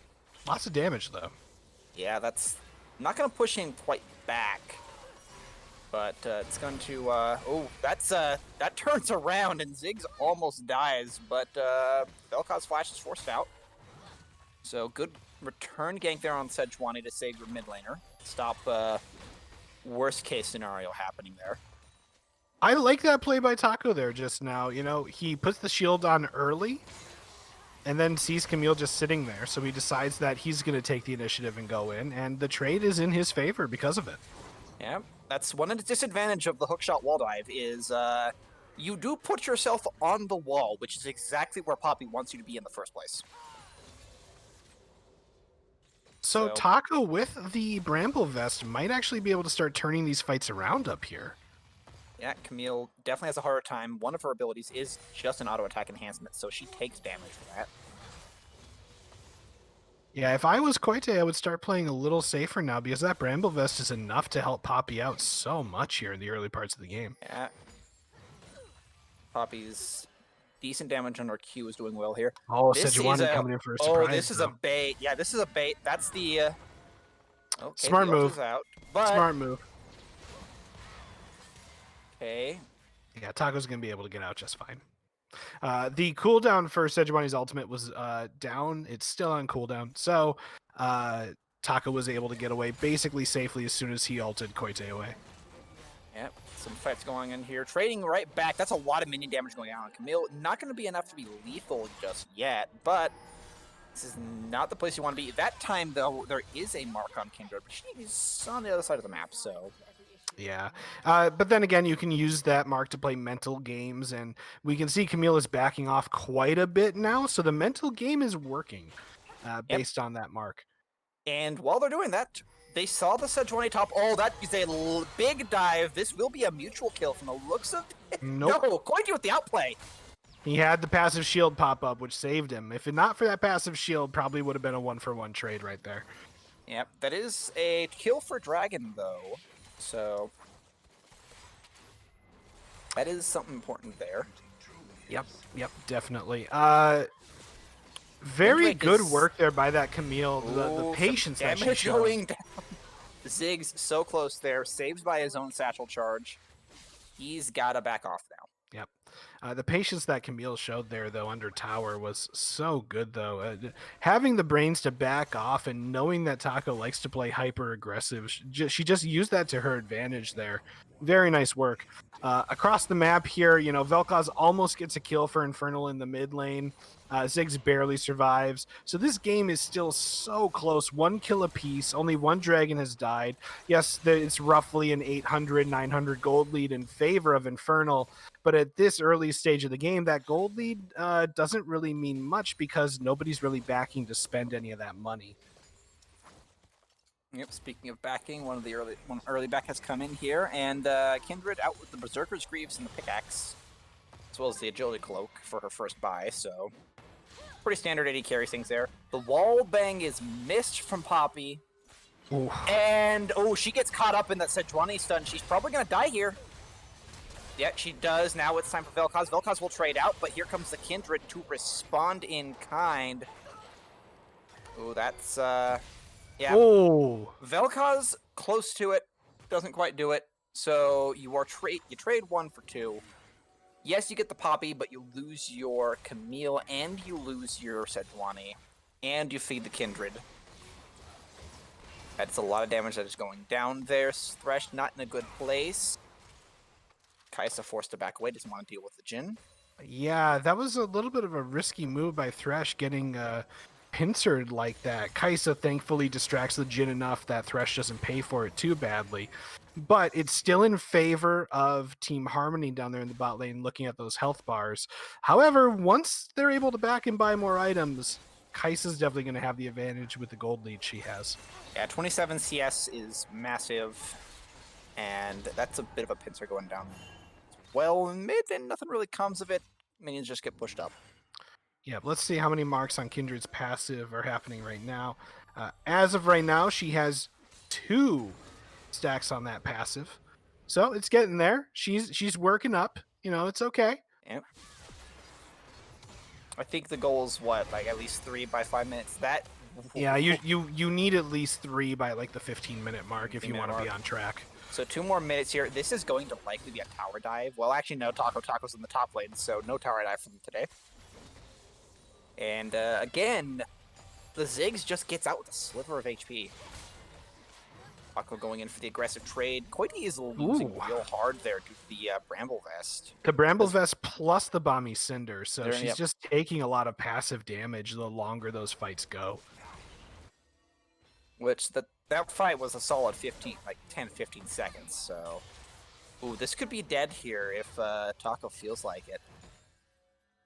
I think Taco is still playing a little too aggressive, though. And yep, there is Sejuani. Here, speaking of too aggressive, here you go. So, gonna try to bait that out. Goes in, to try to kill. Instead, now it's a matter of can you avoid a Sejuani? Well, yes, you can, but yeah, don't take tower shots though, Poppy. Be careful. this is okay.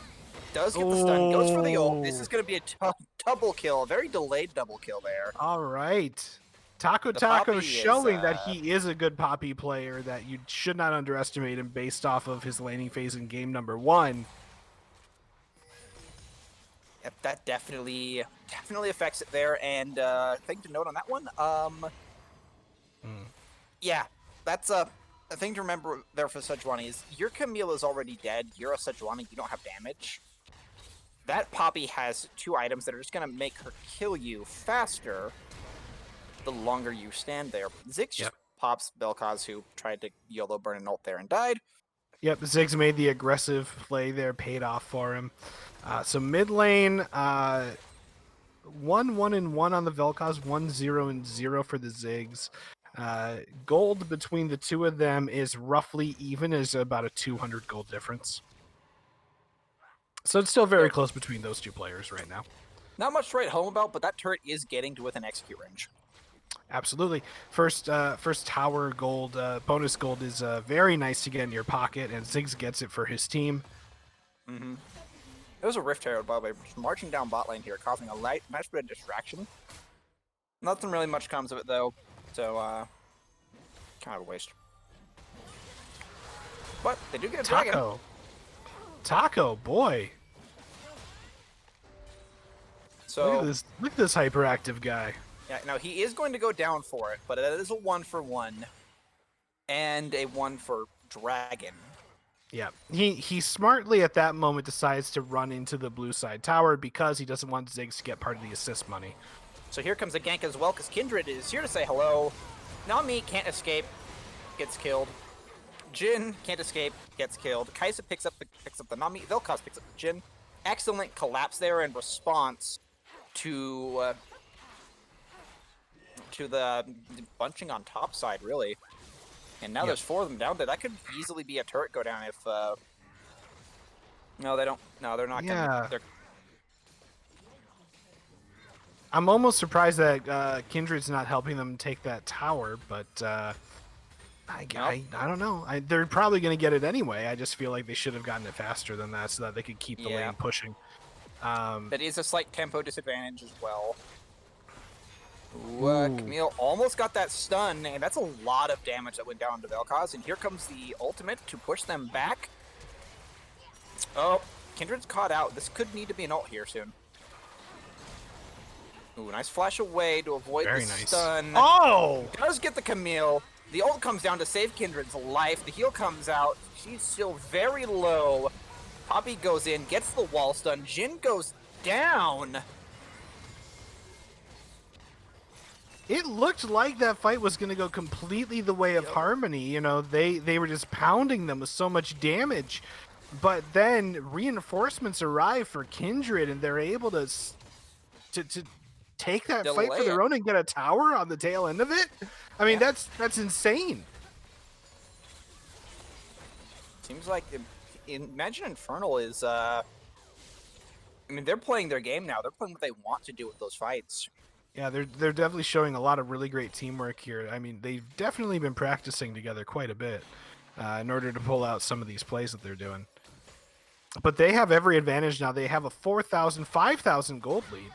Going into the 18-minute mark of the game here, this is not at all close like the previous game was. And we already pointed out how they typically like to play late-game team comps anyway. Now, speaking of it not being close here, I have to ask. You're 18 minutes in, 8,000 gold lead. Your top laner is getting bodied by a Yordle with a hammer. Or really with a giant lollipop. Is this what Tilt is made of? As they go in for another fight. So and they trade 1 for 1 so far. They're going to trade here 2 for 1. Yeah. As Sejuani goes down in that fight, and there's really no reason to be hanging around there for that long. Not really, no. So here's what you do when you play from behind. I say this about every time I'm one of the casters, so if I've said it once, I'll say it 100 more times if I have to. When you are behind, you want to trade as evenly as you possibly can. You don't want to take any disadvantageous trades, but if you can trade 1 for 1 on kills, that helps you out more than it helps the team out that's ahead, because when you're behind, you can get shutdown gold. So trade as evenly as you possibly can in kills. Don't take stupid fights. You have to play smart. Go for those even trades. Harmony here trying to defend their top lane turret. Mostly I think they're just trying to funnel gold into Jhin. Yeah, so Kindred, considering that, Kindred takes a lot of damage and immediately gets disintegrated. Yeah, Kindred, Deathblind, we get it. You're a good jungler, but that was a little bit too confident of a play and positioning you had just now. Looking, I want to check the Kindred stats again, the stacks again on Kindred to make sure where we're at on that. Give me 1 second here. If I can get that. Oh, because she's dead, it actually won't let me bring up her stats. That's interesting. Okay, I'll check back again in a few seconds. GG spectator client. 3. She has 3 stacks. 3. So she is behind. Yep. Okay, so she's behind the curve. She could easily still catch up, though. I'd say behind the curve of the stacks, ahead the curve over on items, though, a little bit. Yeah. Oh, the Gale Force coming in on Jhin there. I love Gale Force on Jhin. It feels really good. It's really fun. So yeah, what they need to start doing here is Harmony needs to start playing a little bit more safe. They need to make a lot more calculated, less risky plays.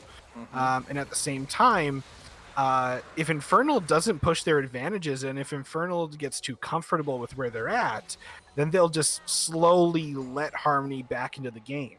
So both teams have to play a different style of game at this point. Infernal has to start being more aggressive than they've already been to keep pushing their lead and keep snowballing. Harmony has to take a little bit of a step back. That's definitely the case there. A note: the rift is now the mountain rift. This benefits it benefits Infernal. I almost said Immortals again. To an extent, it benefits them in that it limits the number of approaches that Harmony Poppy. has. It also Poppy is such a jerk. She takes the grab from Sejuani there. Yeah, You that jerk. is disgusting. There, it actually also really benefits specifically Taco here. Poppy loves Mountain Rift, not just because of all Mountain the- Dragon. Oh yeah, no, well, sorry. You no. do mean the State of the Rift with all the extra walls that go up. Oh yeah, Okay. no, Poppy. Not only that, but it, like, not only because of the wall stun, but because her ultimate in a rift where there are more walls is even more beneficial for her team. Because that is more obstacles between her and the opponent that she just knocked away, which further delays the re-engage. Which means you can get additional separation and isolation. So in a team fight, a good knock-up from Poppy is even more valuable in this state of rift. That's a fair point. Very fair point. Also a completely different pace from last game as well, because the only dragons in the game have been taken by Infernal. They're one dragon away from Soul. So yeah, it's even more desperate for Harmony at this point in game number 2. They have to hope that they can turn things around, but they're going to have to do it soon. The next engage, the next struggle. Taco going in, Kaisa following up. This is a bit of a Oh. fight coming here. That is a Thresh going deep as well. They are actually tower diving without minion waves. The fight, however, looks like it's going to turn around now as the box is forced. Kindred goes onto Jin. He's forced to flash away. So Harmony gets a quick pick and disengages. Ooh, but Deathblind might need to pop ult here. He does. Flashes may need to be burned here. Now Kindred goes over the wall. Kindred does go down to the Camille, who follows very quickly after. Camille can get out, but is going to get killed in the back end by the Vel'Koz, and there's just a melee going on off to the side here as Kaisa has a double kill. She's going to follow there. Poppy slams Nami into her own barrier there and gets the kill. So it was just going to be a quick pick and go. Harmony re-engages and pays the price for it. Yeah, Hot is turning out to be a hell of an AD carry to watch out for. 5-0-3 on the Kaisa, whereas Jin is 0-2-1. Jin has not been able to get anything going in his favor this game, and unfortunately, you need to get Jin some kills here at this point. If Jin stays this far behind, he's not going to have any damage to throw down on the other team in any engage they make. Ziggs went for the steal, did not get the steal, did almost kill someone, but unfortunately for him, the someone he hit was the Poppy, who cares little for your giant magic bomb. I would like to just take a quick look at the state of the game here. Dragon is up in less than a minute and a half, which is definitely where we're going to see the next big fight break out between these two teams. If I was Team Harmony, I would make this Dragon fight my last stand. This is the last option for you to get your to get more than your toe back through the door. To victory here, you have to stop them from getting Dragon Soul, because once they get Mountain Soul on Poppy and Thresh, it's such a difficult front line that you're going to have to deal with at that point. Mm-hmm. And not even just on the Poppy and Thresh. That's already bad. That's already terrifying. But you're giving a diving assassin AD like Kaisa an extra shield. So Kaisa loves it. Vel'Koz appreciates it. Nobody on this team dislikes Mountain Drake for them, because it helps them fight the way they want to right now. Seeing a little bit of a contest here in some vision. Oh, that's a pick though. That is not good. Jin is forced out of the fight very early. Thresh is taking damage. He's going to die for his team as he's forcing them away. Jin opens up though. The ult goes wide from the Sejuani. There's a lot of damage going down. Vel'Koz is currently at risk. He does get picked off, and he is going to go down instead. However, in turn for that, Taco's been split pushing. Kaisa's doing damage in the backline. Sejuani is removed from the game. So you go 2 for 1, but you gain a turret. HP pools are not great at the moment in favor for Harmony. But with Taco there pushing down with the Baron, they can't afford to ignore him for long, and they're not. As Camille's going to try to fight him, but Camille's just going to start taking damage. That's a tower shot that went on the Taco. Yeah, it was good for Harmony there. They got 2 kills, only one of them died. Yeah, But they are fighting over the Drake here. Just a moment. Kai'Sa tries to burst. She just burst it. The Dragon Soul goes in. all right, Kindred Dragon Soul dies. for Infernal. So yeah, as I was saying, it was looking good for Harmony there until Taco Taco got that tower. Good So if disengage Taco as well, Taco so- had not been split pushing, if he had not gotten that tower, that the end result of that last fight would have definitely been in favor of Harmony, would have been a way for them to start getting back into the game. But as it stands now, they lost a tower. They still lost Dragon anyway, so they're still in a Probably lose very a blue rough buff. position. And just to add insult to injury, by the way, they lost a blue buff while they're doing that. Taco Taco being mean. Yep, mid tower going to go down here as well. That's the last of the Baron buff. So not the greatest power play, except for the fact that they are now down to their inhib line in 2 lanes, and 1 kind of half dead bot lane turret. Yeah. If I was on Infernal right now, I would just be grouping in a lane to push. You have such a huge advantage right now in your items, in your damage on your team. I mean, look at how much damage Kai'Sa's throwing down every single fight.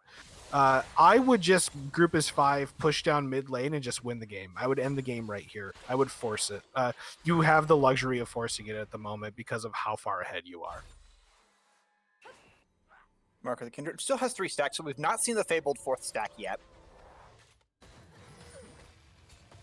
So that's just another thing that's kind of like slowly helping Harmony here. But yeah, here we go. Taco Taco going in for the split push. Just going to put some damage down onto that tower.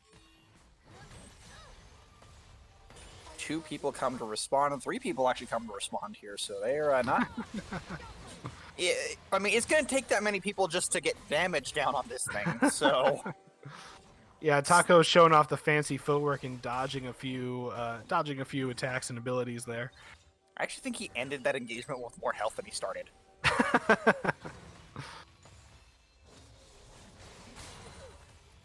And that literally just takes the shield. Ooh. Okay, now he's going in for a bit of a dive, but yep, Yeah, it's a Poppy. What are you going to do about it? it's what Poppy does. You know, Taco's showing that he really knows this champion and he can play her really, really well. Taco just took 4 consecutive tower shots. Okay. And That's a good ultimate use by the Jhin there, just forcing them off of the tower, keeping it alive a little bit longer. But it looks like Infernal's not going to let them get that down. They're going to keep pushing anyway. And they I see should what be they're doing able here to for get this. tower sometime in the next 30 seconds to a minute here. They should just be able to get it. yeah. It looks like they're actually backing. They may want to try I don't- forcing Baron here soon. I don't know why they're backing. I would stay there. 44 seconds to Baron. That's, I think, their logic. Yeah, I just go back and buy some items so that you're a little bit stronger for Baron. Doing the LCS strat of even if you're not buying the next item you want, buying any item still gets you like in a better position for Baron anyway.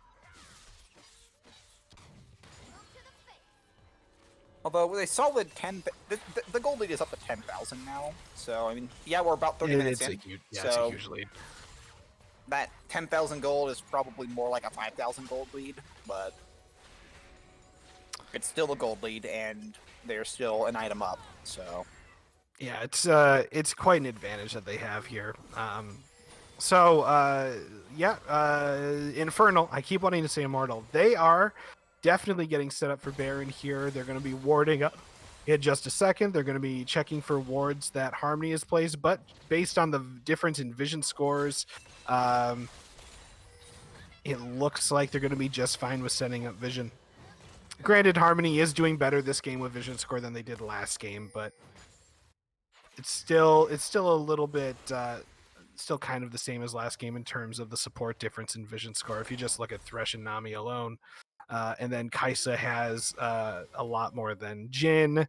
It's a little bit even in the mid lane. Luckily, Sejuani is actually doing really well for Harmony this game with the vision score. that's going to be a pick that comes down here, though. Yeah, Camille got removed from existence. Oh Teleport my God. commit. This is not a smart commit here. As the Jhin basically goes wide. He's out of this fight for the next several seconds. Poppy gets a turret in the bot lane. The Kindred ult comes down to stop anyone in that team from dying. Now they can just simply back away and do as they please, and they remove the jungler and the top laner. And So Poppy now, is pushing for an inhibitor tower too, by the way, down in bot lane. yep, they're actually going to heal up here, so they're going to 3-man the Baron and simultaneously push 2 lanes. They have the damage to just go for Baron with the 3 of them. Oh, this thing's melting. Look at that. Look at that health bar just die. Yeah. And this And will that is going to be a Baron this will buff help going facilitate down Poppy to continue to split push, by the way, because she just has to stay there and keep buffing up these minions with the Baron buff. She can split push to her heart's content down here if she wants to. However, she is choosing to recall. She is choosing to buy another item. She buys... Are you kidding me, Poppy? You're buying a Muramana and a Thornmail right now. The Muramana is very interesting. I guess she feels like she wants to deal a little bit more damage in fights. But the Thornmail is definitely welcome because they're all of the big threats on with Frozen Harmony Fist, or AD. Black Cleaver. This is Taco we're talking about. There's only one direction this Poppy's going. All right, Elder's up. Harmony wants to try to fight this. This is a desperate fight for them. Yeah, they have to be desperate at this point. They have to try to make a big desperate move like this. It's that same situation. It's just like in Smash. You're up 135%. You're gonna get one hit's enough to kill you. You may as well go for it now. They do go for the engage. A little bit of a fight goes down as Koji gets killed by Taco in the bot lane. So seemingly 3 took members no died. damage. Yeah, that's a lot of damage coming out of the Kaisa, and Taco's just gonna walk through the turret. He is actually taking negative turret damage as the client seems to be freezing on my end. Client froze for me as well. Kind of hard to tell what's going on at the moment. I'll see if I can fast forward through this a little bit. Nope, my fast forward is disabled.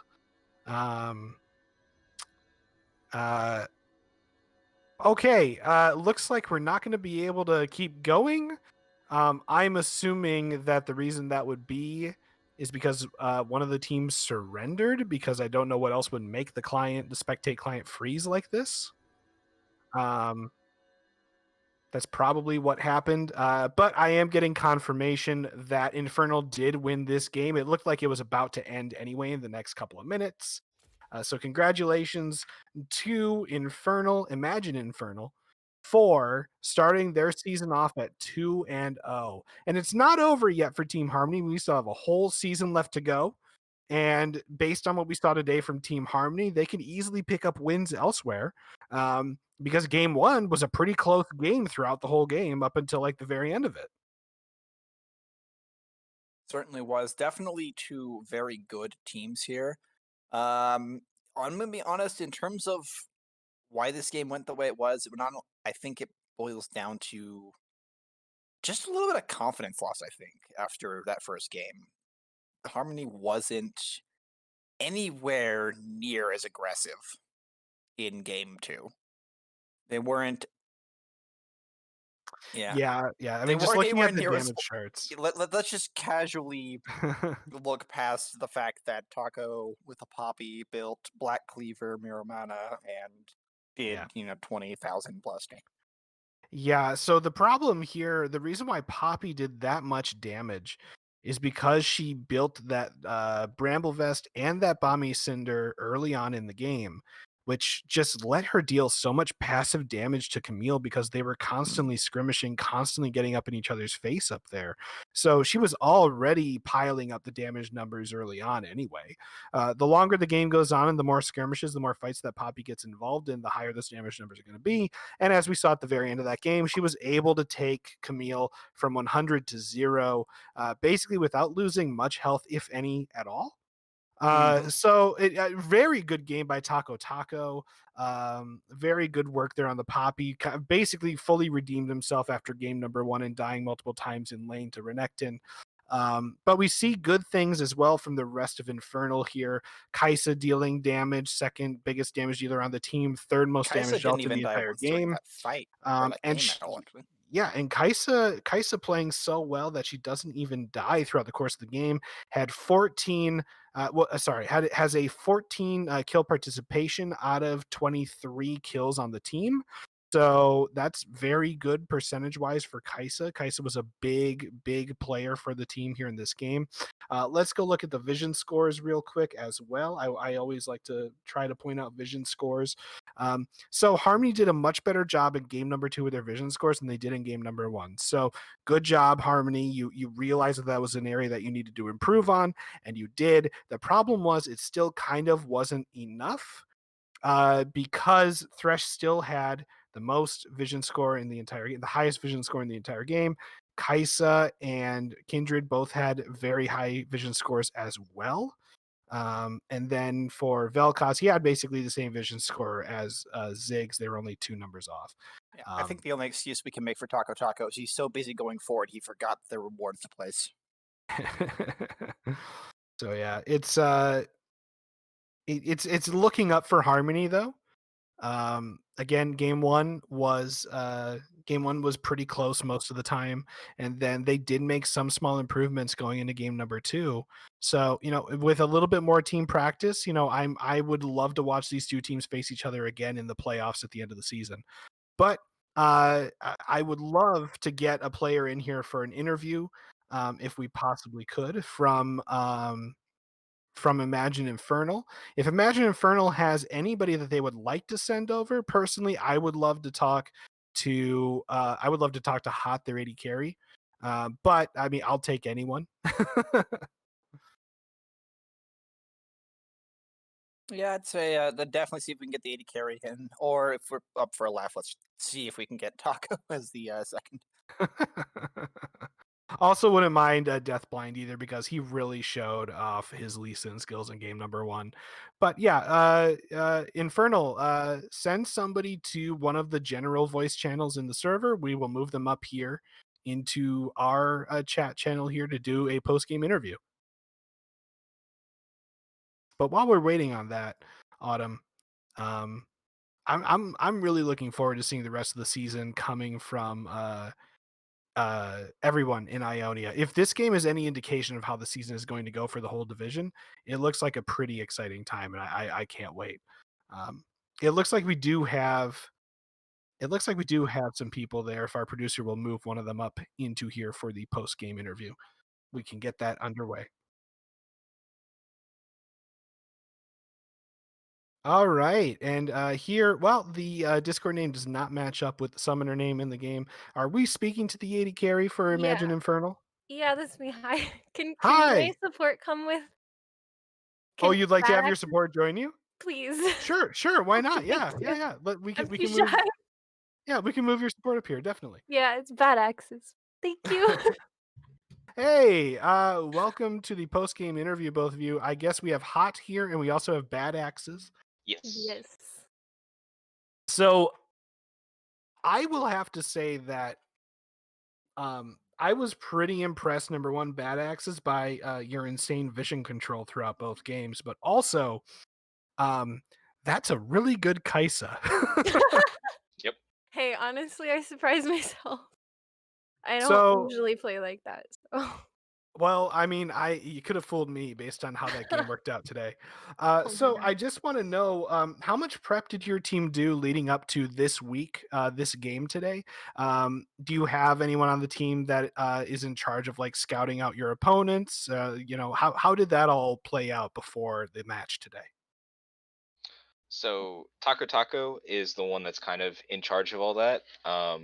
But me and Larissa have been friends for a while, so we've duo before. We've played a lot of games together before, so we have a lot of preparation as a duo team.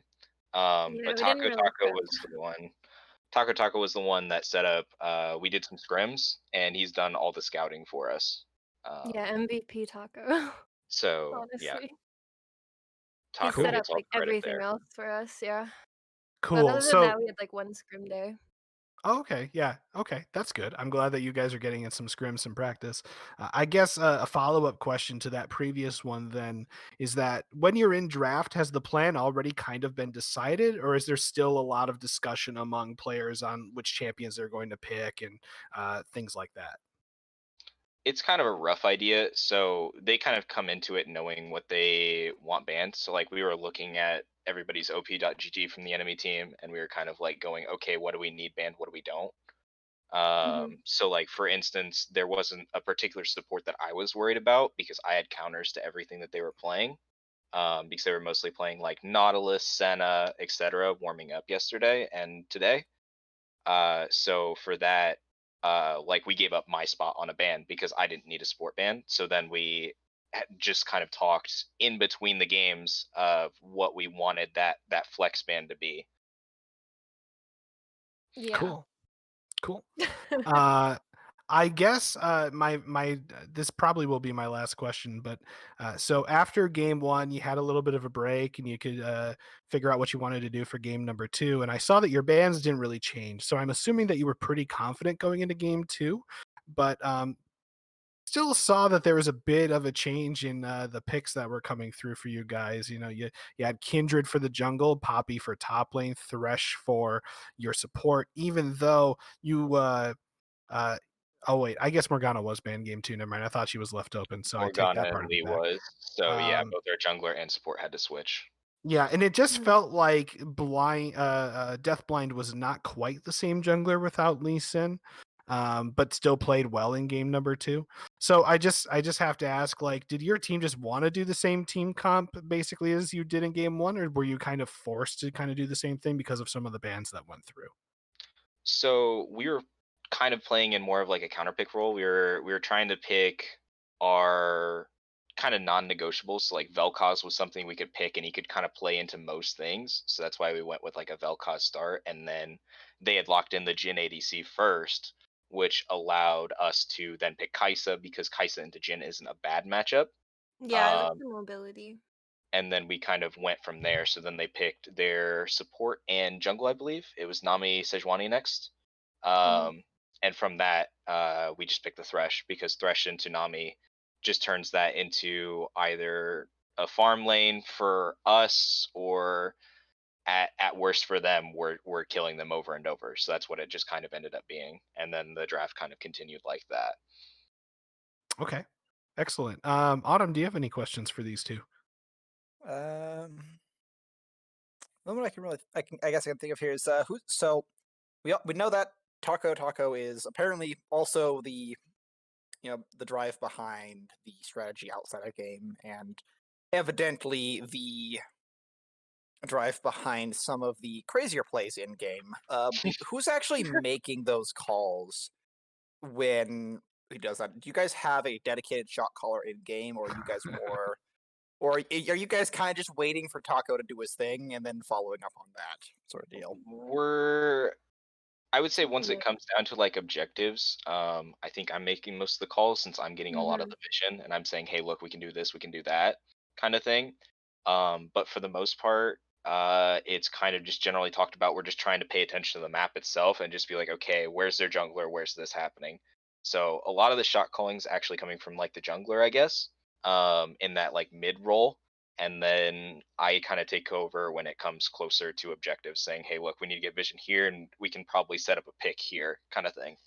Okay. I'm kind of just a sheep and I just follow whatever tells me to do. I mean So, that's what Double Lift did for most of his career, so you're allowed to do that as an hey, AD warriors. carry. I was just focused on CS, obviously. Yep. Yeah, definitely. So, I mean, should we be worried about games in the future? Hot, if people ban your Kaisa, are you still gonna Oh, I play as have well other on some other picks. champions?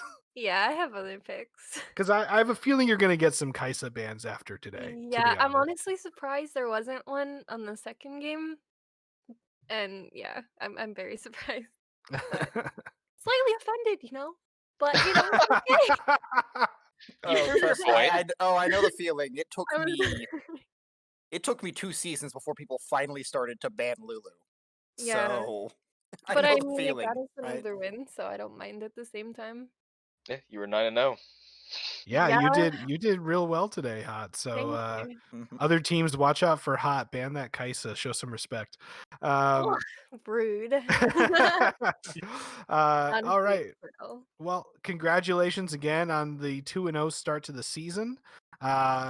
Good luck in the rest of your games for the season. I don't know. I will see if any of them get casted, but if not, we'll definitely see you. If you make it to the playoffs, we'll cast you again at least at that point. So again, good luck. Thank you for talking to us here after the match. I'll let you get going. We won't keep you here too long. Chat, thank you very much for watching the match today on the Casual EAL Twitch channel. Look forward to more games coming up this week. We got a few on the calendar that we're going to be bringing to you. So in the meantime, if you got some snow in your area, stay safe out there. I got some coming down in my area, so I know I have to be pretty careful here. But stay safe out there in the snow. If you're getting some bad weather, stay safe out there in the pandemic. And we will catch you guys on the next stream. Have a great night, everyone.